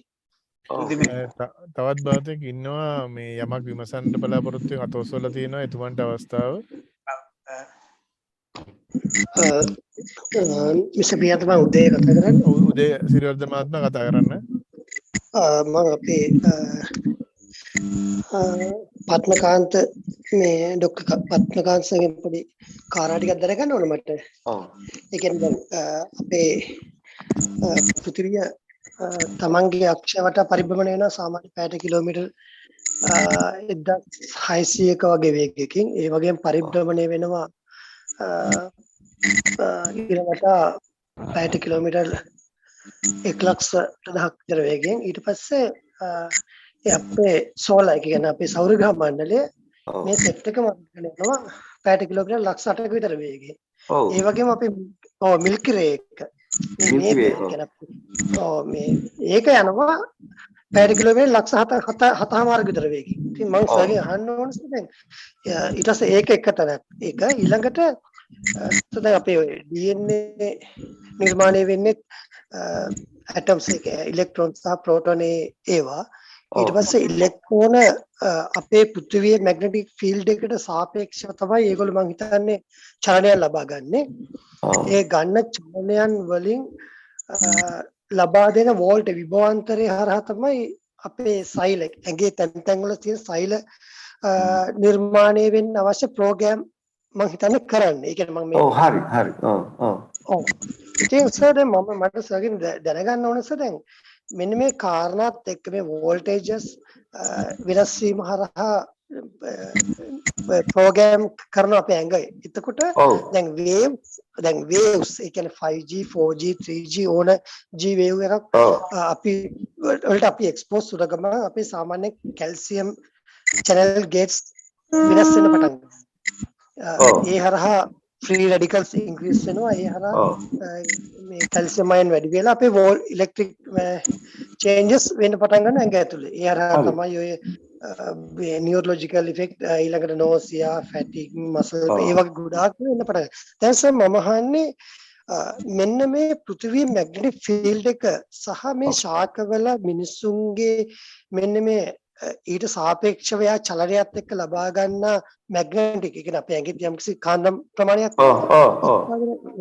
එතකොට මේවා වෙනස් කිරීමට කෘත්‍රිම ක්‍රම එනවා නේද මේ 5G 4G waves සරහ එකක් එනවා නේද එකක් ඒ සර්ගේ ප්‍රශ්නේ අනිත් එක අර මෙම්සිරි සර්ගේ අහපු ප්‍රශ්නෙට මම චූටි උත්තරයක් දෙන්න කමන්නේ නැහැ සර් කමන්නේ ඒ කියන්නේ ඔව් සර් මට අරකට උත්තරයක් ඕන අද සාමාන්‍යයෙන් අපේ ඉර ආලෝකයේ නැතිවීමත් එක්ක හවස 6 වගේ පස්සේ අපේ කෝටිසෝල් ලෙවල් එක ක්‍රමක්‍රමයෙන් අඩු වෙන පටන් අරන් මේ මෙලටොනින් ලෙවල් එක ඇඟේ ක්‍රමක්‍රමයෙන් වැඩි වෙන පිනල් ග්ලෑන්ඩින් රුධිරයට සික්‍රීෂන් කරනවා මෙලටොනින් වැඩි වීමත් එක්ක තමයි අපිට නිදිමත ක්‍රමක්‍රමයෙන් එන්න වෙන්නේ. ඒක පීක් ලෙවල් එනවා රෑ 11 වගේ වෙනකොට 11 2 3 අතර ඒක පීක් ලෙවල් එනවා. එතකොට තමයි අපි ගැඹුරු නිින්දට යන්නේ මේ අවස්ථාවේදී. මොකද කෝටිසෝල් කියන්නේ ෆයිට් or ෆ්ලයිට් වලට අපේ ඇඟ බොඩිය සකසන එක. ඒ කියන්නේ සිම්පැතටික් මෝඩ් එක. ඒක දිවා කාලේදී අපිට ඕන. හැබැයි මැනිටෝල් ලෙවල් එක වැඩි වෙනකොට මෙලටොනින් ලෙවල් එක වැඩි වෙනකොට අපි පැරාසිම්පැතටික් මෝඩ් එකට ක්‍රමක්‍රමයෙන් අරන් යනවා. එතකොට තමයි අපිට නිදිමත එන්නේ. හරි සර් මම බලාපොරොත්තු වෙනවා අර ප්‍රශ්න ටිකට උත්තරයක් සර්ගේ. දැන් මෙහෙම දැන් උතනදී දැන් මට ඕපන් යුනිවර්සිටි එකේ ළමෙක් වෙව්වා රිසර්ච් එකක් කරන්න. පොල්ගොල්ල ඉන්න ළමෙක් මං IFS එකේ ඉන්නකොට මට එව්වා. ඊට පස්සේ මම යාට කිව්වා පෘථිවියේ තියෙන ජියෝමැග්නටික් ෆීල්ඩ්ස් උයි දැන් පෘථිවියේ ජියෝමැග්නටික් ෆීල්ඩ්ස් පැතිරලා තියෙන පැටර්න් එකක් තියෙනවානේ. ඔය ජියෝමැග්නටික් ෆීල්ඩ්ස් පැටර්න් පැතිරලා තියෙන විදිහයි සත්තුන්ගේ ව්‍යාප්තිය අතර සම්බන්ධයක් තියෙනවද කියලා හොයන්න කියලා. ඉන්ටර්නෙට් එකෙන් සර්වේ එකක් කරලා බලලා කරන්න කිව්වා. පස්සේ මේ ළමයා මහන්සි වෙලා කරලා මෙයා අන්තිම රිසල්ට් උනේ මෙතන පෘථිවියේ තියෙන මැග්නටික් ඩෙන්සිටි සමහර තැන්වල වැඩි සමහර තැන්වල අඩුයි ඔහොමම තියෙනවා. සත්තුන්ගේ ව්‍යාප්තියයි පෘථිවියේ තියෙන මැග්නටික් ඩෙන්සිටි වලයි අතර කෝරිලේෂන් එකක් තියෙනවා. ඒ කියන්නේ එක සත්තු පෘථිවියේ ව්‍යාප්ත වෙලා ඉන්න විදියයි ඒ පෘථිවියේ තියෙන ජියෝමැග්නටික් ෆීල්ඩ්ස් උයි අතර සම්බන්ධයක් තියෙනවා. නමුත් මිනිස්සු ව්‍යාප්ත වෙලා තියෙන මානවයාගේ ව්‍යාප්තියයි පෘථිවියේ ජියෝමැග්නටික් ෆීල්ඩ්ස් උයි අතර සම්බන්ධයක් නැහැ. එතන කිසිම කෝරිලේෂන් එකක් නැහැ. ඉතින් එතකොට ඕකත් එක්ක ගන්නකොට දැන් ඔබතුමා කිව්වා අර එක තරංග වලට මේවා වෙන හැටියට ගන්නකොට මේ සිස්ටම් එක සම්පූර්ණයෙන්ම අපි මේක එක්ස්ප්ලොයිට් කරලා තියෙන සිස්ටම් එකක්. මේක මේ අපිට අයිති සිස්ටම් එකක් නෙවෙයි අපි මේ එක්ස්ප්ලොයිට් කරලා තියෙන්නේ. ඉතින් ඒ විදිහේ දෙයක් තමයි මට තේරෙන්නේ. මම අර පළවෙනි ඉස්සලා කිව්ව ටෙක්නිකල් ටර්ම්ස් ටික මම එච්චර ෆැමිලියර් නැහැ. එහෙම කොහොම වුණත් මෙතනදී පේන්නේ මේ අපි මේ අනුන්ගේ ගෙදරකට ඇවිල්ලා අපි ඒ ගෙදර මිනිස්සුන්ට ගහලා මල්ලා අයින් කරලා අපිට ඕන විදියට මේක හදාගෙන අපි බලාපොරොත්තු වෙනවා ඒ ගෙදර තිබ්බ අනිකුත් සම්පත් ටික ඔක්කොම අපට ඕන විදියට මැනිපියුලේට් කරගන්න. ඔන්න ඔය ෆිලොසොෆි එක තමයි මෙතන වැඩ කරන්නේ කියලා මට හිතෙන්නේ. එතකොට මේ එක ප්‍රශ්නයක් ඒ කියන්නේ අපි કૃත්‍රිමව මේක වෙනස් කරන්න හැදුවා හෝ අපි કૃත්‍රිම පරිසරයක ඉන්න හදලා පෘථිවිය විනාශ කරන්න හැදුවත් අර මං සර්ට කලින් කිව්වේ ඒ කියන්නේ අනවරත ගමනක මුළු විශ්වයේම ඒගොල්ලෝ ගමන් කරනවා කියලා. එතකොට ඒ හරහා ඒගොල්ලෝ ඒක රීසෙට් කරගන්නව නේද? ඔව් අනිවාර්යෙන්. ඔව්. ඒ කියන්නේ දැන් මෙහිමනේ දැන් විශ්වයේ තියෙන ගැලැක්සීස් එතකොට මොනවාද තව කියන්නේ අර සූර්ය ග්‍රහ මණ්ඩල ක්ෂයපත ඒවා ඔක්කොම ක්ෂණයක් පාසා මේ සිස්ටම් එක සම්පූර්ණයෙන්ම වෙනස් වෙනවා. එතකොට එනේන සිස්ටම් එකේ හැටියට අපි ඇඩැප්ට් වෙන්න ඕනේ. අපේ සිස්ටම් එක මැනිපියුලේට් කරගන්න ඕනේ. එතකොට මේ සිස්ටම් එක මැනිපියුලේට් කරගත්තේ නැත්නම් අපි සිස්ටම් එකෙන් අයින් වෙනවා. අපට සිස්ටම් එකට ගලපා ගන්න බැරි වෙනවා. ඒ ගලපා ගන්න බැරි වෙනකොට එක ඩිසෝඩර්ස් අරවා මේවා ඒ විදිහට අපිය වෙනවා අපේ සිස්ටම් එක ඇතුලේ. ඉතින් අපි හැම වෙලේම අර සිස්ටම් එකත් එක්ක ඒ වෙනස් වෙන භෞතික දේවල් එක්ක අපිත් වෙනස් වෙන්න ඕනේ අනිවාර්යෙන්ම. අපි ඒවා ටොලරේට් කර ගන්න ඕනේ. අපි ඒවා එබ්සෝබ් කරගෙන ඒවට හැකි විදිහට යන්න ඕනේ. එහෙම ගියේ නැත්නම් අපිට ඩිසෝඩර්ස් එනවා. ඩිසෝඩර්ස් ඇවිල්ලා අපිව සිස්ටම් එකෙන් එලිමිනේට් වෙනවා. ඒක තමයි වෙන්නේ.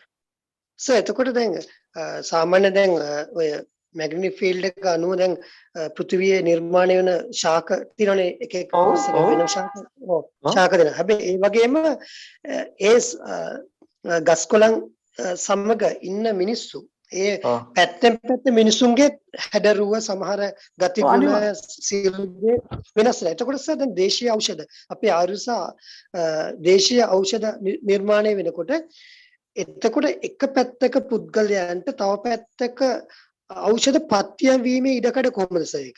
ඕක හොඳ ක්වෙස්චන් එකක්. දැන් මේ සැරේ මම පේපර්ස් දෙකක් පබ්ලිෂ් කරා. ඒ දෙක ඇක්සෙප්ට් කරා. ඔය ග්‍රැවිටේෂනල් ස්පේස් රිසර්ච් ඉන්ස්ටිටියුට් කියන එකකින්.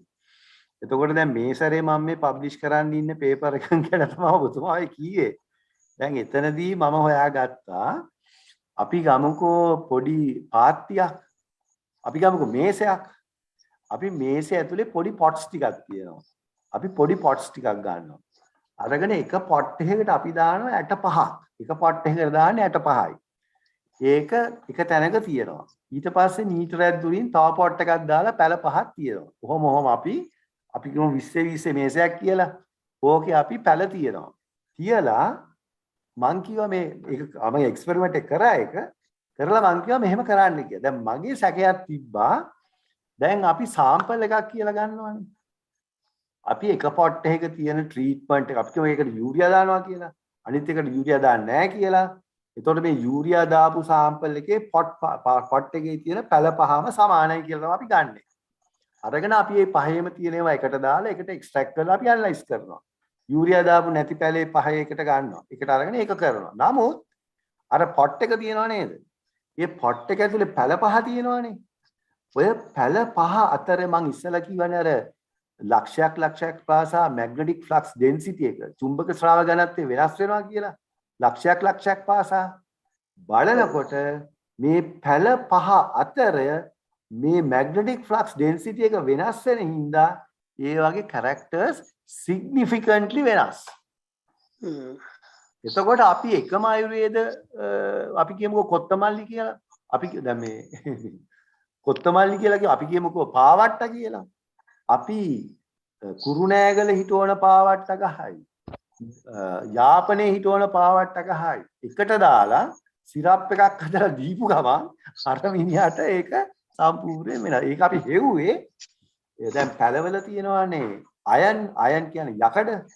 මේ යකඩනේ හොඳම ප්‍රභවය මේ චුම්බක ශ්‍රාව ඝනත්වය අවශෝෂණය කරගන්නේ යකඩවලටනේ. එතකොට අපි මේ අයන් කන්ටෙන්ට් එක ඇනලයිස් කරලා බැලුවා. බලනකොට අපිට පේනවා මේ පැල පහ ඇතුලේ සිග්නිෆිකන්ට් වේරියන්ස් එකක් තියෙනවා. එතකොට ඔයා කියන්නේ දැන් පුද්ගලයෙක් ගත්තත් ගාල්ලි ඉන්න පුද්ගලයා, නුවර ඉන්න පුද්ගලයා, මාතර ඉන්න පුද්ගලයා, යාපනයේ ඉන්න පුද්ගලයා, එංගලන්තයේ ඉන්න පුද්ගලයා ඒ හැම තැනකම වේරියේෂන් එකක් තියෙනවා. එතකොට ගස් කොළන් ගත්තත් වේරියේෂන් එකක් තියෙනවා. මොකද ඒකට හේතුව ලක්ෂයක් ප්ලාසා මුළු විශ්වයේම ශක්ති අන්තරයක් තියෙන නිසා. ශක්ති වෙනසක් තියෙන නිසා. එක ලක්ෂයක තියෙන ශක්තිය නෙමෙයි අනිත් ලක්ෂය තියෙන්නේ. අන්න ඒක හින්දා මේ විදිහ දෙයක් මේක තමයි කියන්නේ මේක ලොකු සයන්ස් එකක් කියන්නේ මේකෙන් ලොකු රෙවොලූෂන් එකක් ඇති වෙනවා මේ thinking pattern එකේ හැමතැනම. ඒකයි ඉතින් වෙන්නේ. ඕක තමයි දැනට මම ප්‍රසන්ට් කරන්න ඉන්න පේපර් එක මේ ඉසරේ ඇනුවල් කොංග්‍රස් එකට ඔය මේවා එකේ මේ ස්පේස් රිසර්ච් ඇනුවල් කොංග්‍රස් එකට මම ඒක තමයි හදාගෙන යන්නේ මේ දවස්වල. උදේසිරියවර්ධන මහත්මයා මේ අර ඒ ප්‍රාදේශීය විශේෂත්වයන් ಔಷಧ පිළිබඳව සැලකීම ගැන ආයුර්වේදයේ සඳහන් ස්ථාන කිහිපයක්ම තිබෙනව නේද? විශේෂත්වයන් සම්බන්ධයෙන් ඔව් ඒ තියෙන ඒ කියන්නේ ඖෂධ ලබා ගත යුතු තැන් ඒව තමයි විග්‍රහ කරලා තියෙන්නේ. මම සර්ච් එක මේ කතා කළේ ප්‍රියන්ත මහත්තයා දැන් ඒ කියන්නේ ඒක විද්‍යාත්මක පසුබිම. ඒ කියන්නේ මැග්නටික් ෆීල්ඩ් එකට අනුගතව නිර්මාණය වන ශාක ප්‍රදේශ කීපයක එකම බෙහෙත් වට්ටෝරුව සමහරවිට පත්‍යයන් වෙන්නේ. ඔව් අන්න ඒක ගැන තමයි මසකින් මේ විමසුවේ. දැන් ලෝකේ හොයාගෙන තියෙනවා සමහර තැන් තියෙනවා ලෝකේ ඒ වගේ ඉලෙක්ට්‍රෝමැග්නටික් ඩෙන්සිටි එක මැග්නටික් ෆ්ලක්ස් ඩෙන්සිටි එක ඉච්චරකට වැඩි ඝනත්වය ඉච්චරකට වැඩි ඒවට යන්නවත් බෑ. ඇමරිකාවේ සමහර තැන් තියෙනවා, ඕස්ට්‍රේලියාවේ සමහර තැන් තියෙනවා. ඒ තැන් වලට යන්න දෙන්නේ නැහැ මිනිස්සුන්ට. මොකද ඒ තරමට මේ මැග්නටික් ෆ්ලක්ස් ඩෙන්සිටි එක චුම්බක ශ්‍රාව ඝනත්වය වැඩි ඒ තැන් වල. ඒ තැනට මොකක් හරි වැටුනොත් එහෙම හොයන්න හම්බෙන්නේ. දැන් උදාහරණයක් තමයි බර්මියුඩා ට්‍රයැන්ගල්ස්. බර්මියුඩා ට්‍රයැන්ගල්ස් කියන්නේ චුම්බක ශ්‍රාව ඝනත්වය තියෙන නියුට්‍රල් තියෙන පොයින්ට්ස් හතරක්නේ. උත්තර ධ්‍රවය, දක්ෂිණ ධ්‍රවය, සුමාත්‍රා පැත්තේ තියෙන එක තැනක අනිත් පැත්තේ ෆ්ලොරිඩා නෑ. ඔව්. ඒ විදිහ හතරක් තියෙනවා ලක්ෂ. අන්න ඒ විදිහ දේවල් තියෙනවා ලෝකේ. දැන් මේ පෘථිවිය විතරක් නෙවෙයි විශ්වෙත් ඒවා තියෙනවා. දැන් අනික තමයි දැන් ඔය ඉලෙක්ට්‍රෝමැග්නටික් පාත් වේව්ස් කියනකොට ඉලෙක්ට්‍රෝමැග්නටික් වේව්ස් කියනකොට මේ ඉලෙක්ට්‍රෝමැග්නටික් පාත් වේව්ස් තියෙනවා. ඒ ඉලෙක්ට්‍රෝමැග්නටික් පාත් වේව්ස් වලින් අපි අපිට කමියුනිකේට් කරන්න පුළුවන් පිට සක්වලත් එක්ක. ඒ අපේ පැරණන් ওই තාක්ෂණය තමයි යොදාගත්තේ. දැන් හොඳ උදාහරණයක් තමයි මම දන්නේ මේක හරිද වැරදිද කියලා මම අහපු දෙයක්. රුවන්වැලි සෑය ළඟ තියෙන ලෝහ මහා පායේ තියෙන කැටයන්.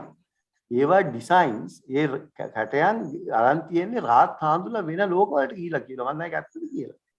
ඒ විදිය මේ ලොකු දැන් උදාහරණයකට අපි ගත්තොත් ඇමරිකාවෙන් හඳට ගියේ අවුරුදු 50 ගානකට ඉස්සෙල්ලා අවුරුදු 50 ගානකට ඉස්සර තමයි නීල් ආම්ස්ට්‍රෝන් හදට ගොඩ බැස්සේ. අවුරුදු 50 ගානක් ගිහිය වෙලාව දැන් මෙච්චර වෙලා ගිහිල්ලා කල් ගිහිල්ලා තාම බැරි වුණා අඟහරු ලෝකෙට මිනිහෙක් හොයාවා ගන්න. ඇයි ඒකට හේතුව? ඒකට හේතුව තමයි මෙකැනිකලි අපි මේ යොදන තාක්ෂණය මේක සම්පූර්ණයෙන් වැරදි තාක්ෂණයක් අපි භාවිත කරා. ඒ තාක්ෂණේ වැරදි හින්දා තමයි අපට අවුරුදු 50ක් ගිහිලා වුණත් තාම බැරි වුණා නාසා ආයතනයේට මිනිහෙක්ව යවා ගන්න අඟහරු ලෝකෙට. අඟහරු ලෝකෙට යවා ගන්න බැරි මිනිහා මිනිහෙක්ව යවා ගන්න බැරි නම් අපි කොහොමද මේ පිටසක්වල තියෙන මේ ග්‍රහලෝක අපි කොන්ක කරන්නේ? අපි ඒවට යන්නේ, ඒවා කමියුනිකේට් කරන්නේ, ඒවා කොහොමද කරන්නේ? මේ තාක්ෂණය පාවිච්චි කරන භෞතික තාක්ෂණ සම්පූර්ණයෙන් වැරදි.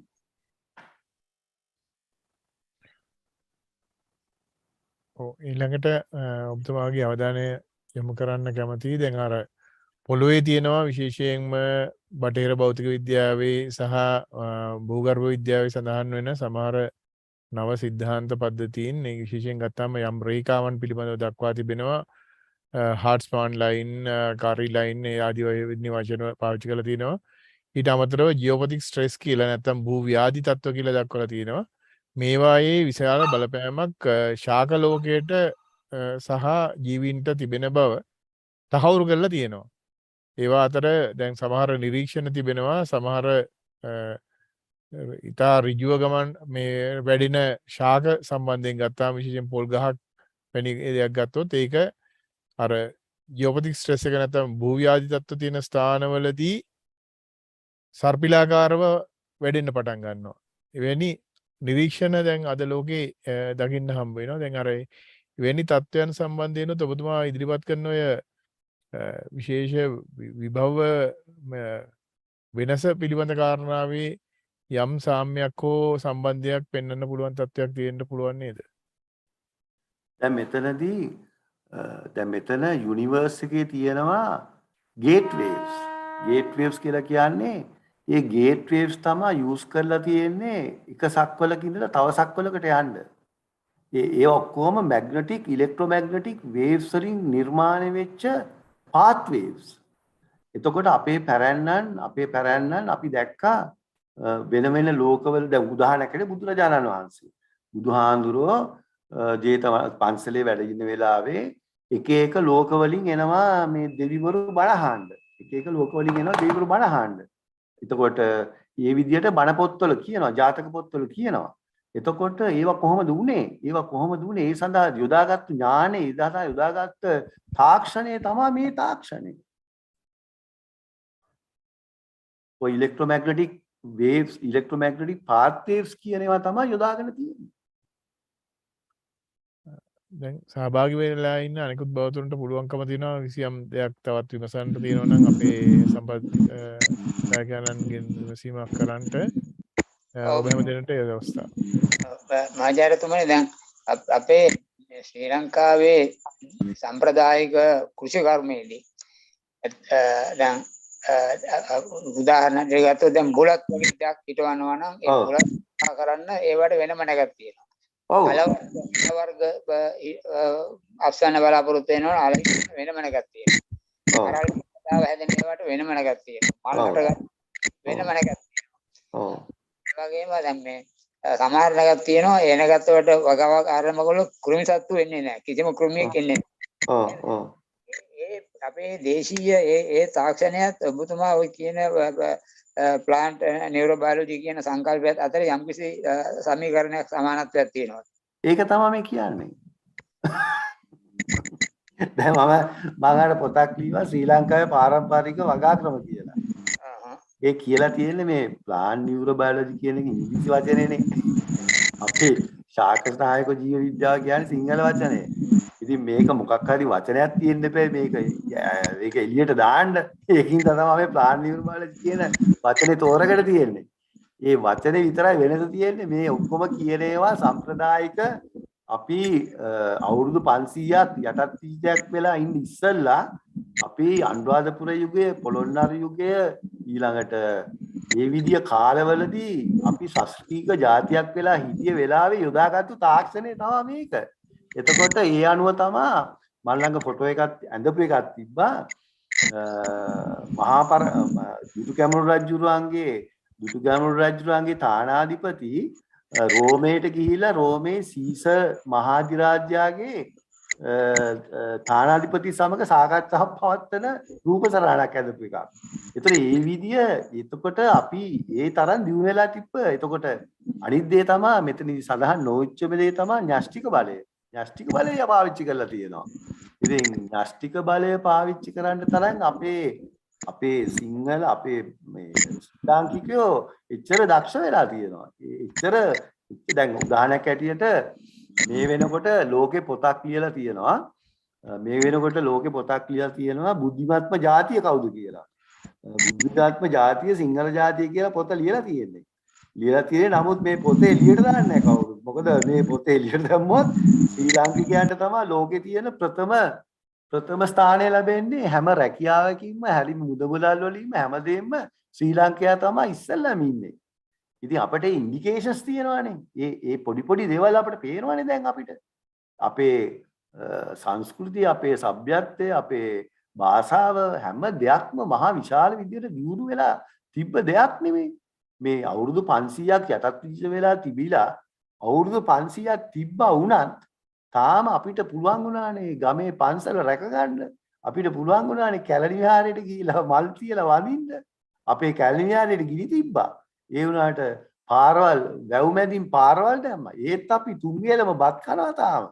ඉතින් ඒ විදිහට මේ අපේ තිබ්බ පුරාණ දේවල් අවුරුදු 500ක් යටත් වෙලා ඉඳලා ඉංග්‍රීසි විතරක් නෙමෙයි මම කියන්නේ පරංගි ලන්දේසි ඉංග්‍රීසි. ඒ විදිහට යටත් වෙලා තිබ්බත් අපේ වෙහෙර විහාර ටික තව තියෙනවා. අපේ සංස්කෘතිය, අපේ පාලි පොත් ටික ඒ ඔක්කොම ත්‍රිපිටකේ හැම දෙයක්ම තියෙනවානේ. ඒක තියෙන්නේ කොහොමද? මෙච්චර දේවල් වුණත් මේක කොහොමද තිබ්බේ? ඒක තමයි ප්‍රශ්නේ. ඒ කියන්නේ එච්චර බුද්ධියක්, එච්චර ඥානයක්, එච්චර මේ කැපවීමක් තිබ්බ જાතියක් තමයි සිංහල જાතිය කියන්නේ. දැන් උනත් තියෙන જાතියක් සිංහල જાතිය කියන්නේ. තවත් යම් අදහස් තිබෙනවා නම් ඉදිරිපත් කරන්නට මේ අවස්ථාව කරගන්න කියලා විශේෂයෙන් ඉල්ලනවා අපේ සහභාගී වුණ බෞද්ධරට.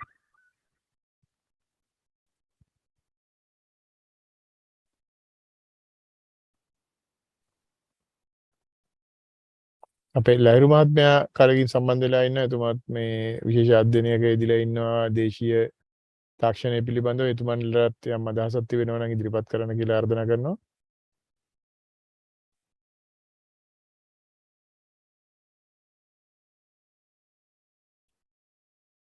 එහෙමනම් අවසාන වශයෙන් අපේ ආචාර්ය පද්මකාන්ත වඳුරාගල මැතිතුමාගෙන් යමක් විමසන්නට හෝ අදහසක් ප්‍රකාශ කරන්නට හෝ අවශ්‍ය වෙනවා නම් ඒ සඳහා අවසාන වශයෙන් අවස්ථාව තිබෙනවා.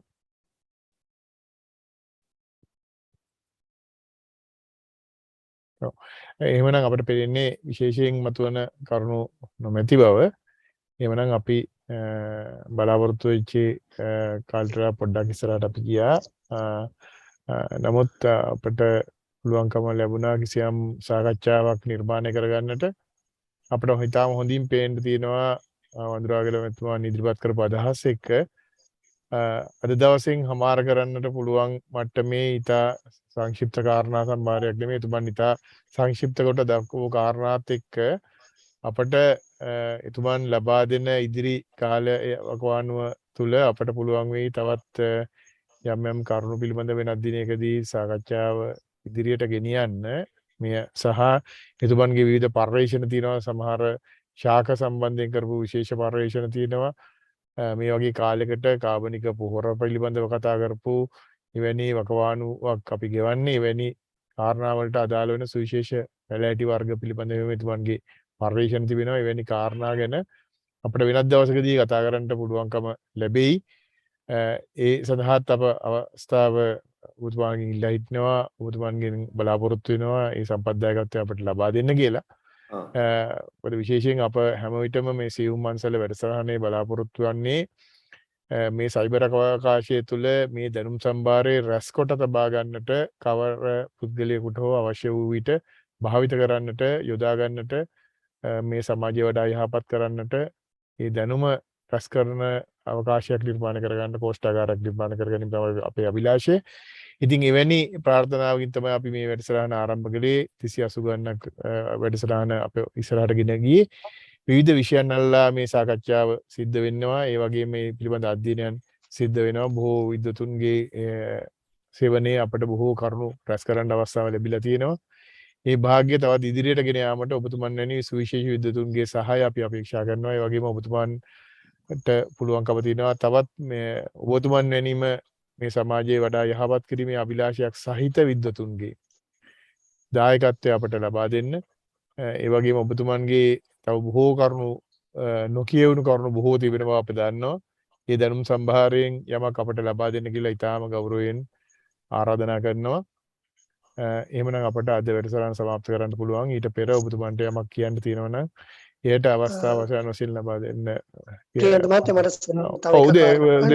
තව උදාහරණ අහන්න තියෙන දේ අහන්න. දැන් සර්ගේ ශාක පිළිබඳ ගොඩාක් වටිනවා. ඒ කියන්නේ මම කවදාවත් ඔක අහලා තිබුණේ නැහැ. අද තමයි ඉස්සෙල්ලාම හැවුවේ. ඒකට ගොඩක් පින් සිද්ධ වෙනවා අපිට ඒව දැනුවත් කළාට. මම දැන් අහන්න යන නිසා දැන් එතකොට දැන් මේ හැමතැනම ශක්ති පරිවර්තනය වෙන්නේ. ගහේ ඉඳන් ශක්ති පරිවර්තනයක් තියෙන්නේ. ඒ කියන්නේ ශක්ති පරිවර්තනය භෞතිකව පෙන්නන ස්වරූපය අනුව තමයි මිනිහා සතා ගහකොළ කියලා අපිට රූපය වෙන්නේ. එතකොට සර් දැන් පෘථිවිය විනාශ වීම කියලා එක මහ ලොකු ප්‍රශ්නයක් නෙමෙයි නේද? මේ කොහේ හරි ආපහු උත්පාද වෙයි නේද? දැන් මෙහෙමයි. දැන් අපි ඔය බොහොම රාමුවක් ඇතුළේ හිතන්නේ දැන් මේ වෙනකොට නාසා ආයතනයෙන් හොයාගෙන තියෙනවා කෙප්ලර් කියලා ගහයක්. ඒ කෙප්ලර් කියන ග්‍රහයා පෘථිවියේ ඉඳලා ආලෝක වර්ෂ ගාණක් ඇහැන් තියෙන්නේ. අපිට එකට යන්න බෑ කියන්නේ මේ පරීක්ෂණ මේ යන විදිහට යන්න බෑ. ඉතින් ඒ විදිහට මේ ලෝක විනාශය වෙන ඒවා ඉතින් කියලා තියෙනවානේ. ඒවා ඉතින් සාමාන්‍ය දේවල්. ඉතින් ඒවා සාමාන්‍යයෙන් දැන් අපිට පේනවා දැන් මේ පෘථිවිය වුණත් දැන් ගම් වතුර ඇති වෙනවා, නියග ඇති වෙනවා, එලිනෝ ඇති වෙනවා, වසංගත ඇති වෙනවා. ඔය ඉන්ඩිකේෂන්ස් ඔය එන්නේ ලෝක විනාශයේ ඉන්ඩිකේෂන්ස්. ඒ කියන්නේ මේ ඔය ඇති වෙන්නේ මෙන්න මේ ඉන්ඩිකේෂන්ස් තමයි එන්නේ දැන්. ඉතින් ඒ විදිහට අපිට පේනවා මේක වේගන යනවා කියලා. ඉතින් මේක වේගන යනකොට දැන් ඒක දිග කතන්දර තව ගොඩක් කතා කරන්න වෙයි. ඉතින් ඒ විදිහට හිම දේවල් සිද්ධ වෙනවා ලෝකේ. ඉතින් ඒවා ඉතින් මෙහෙමයි ඉතින් අපි කර යුත්තේ අපි මේ බාහිර දේවල් ඒවා මොනවා වුණත් අපි හැම වෙලේම ස්ව උත්සාහයෙන්ම අර බුදුරජාණන් වහන්සේ දේශනා කළා වගේ අප්‍රමාදෝ අමතපදං කියලා මේ අප්‍රමාදීව අපේ විමුක්තිය අපි සලස ගන්න ඕනේ. ඒක තමයි අන්තිමේට මට කියන්න තියෙන්නේ. බොමිසස්. ඔව් එහෙමනම් අද දවසෙත් අද වැඩසටහන સમાપ્ત කරන්න අපිට කාලය ලැබ තිබෙනවා කියලා විශ්වාස කරනවා. ඒ වගේම මේ අවස්ථාවේදී අපේ සම්පත්දායකත්වය ලබා දුන්න ආචාර්ය පද්මකාන්ත වඳුරාගල මැතිතුමන්ට විශේෂයෙන් අප ප්‍රණාමය පළ කරනවා. ඒ වගේම නිරන්තරයෙන් අප දැනුම්මත් කරන විශේෂඥ ආයුර්වේද වෛද්‍ය සේනාරත්න මැතිතුමා, ඒ වගේම උදේ සිරිවර්ධන මැතිතුමා, ඒ වගේම නෙන්දිරි ජයතිලක මැතිතුමා එවැනි බෞතුන්ගේ දායකත්වය අපට අදත් ඒ ආකාරයෙන්ම ලැබුණා. ඒ වගේම විවිධ විමසීම් කරමින් අපේ වැඩසටහන පෝෂණය කිරීමට ඔබ හැමදෙනා සහාය වුණා. ඒ වගේම මෙතෙක් වෙලා රැඳී ඉඳීම සම්බන්ධයෙන් විශේෂයෙන් ස්තුතිවන්ත වෙමින් අද වැඩසටහන මේ නිමවටපත් කරනවා. ඔබ හැමදෙනාටම තෙරුවන් සරණයි.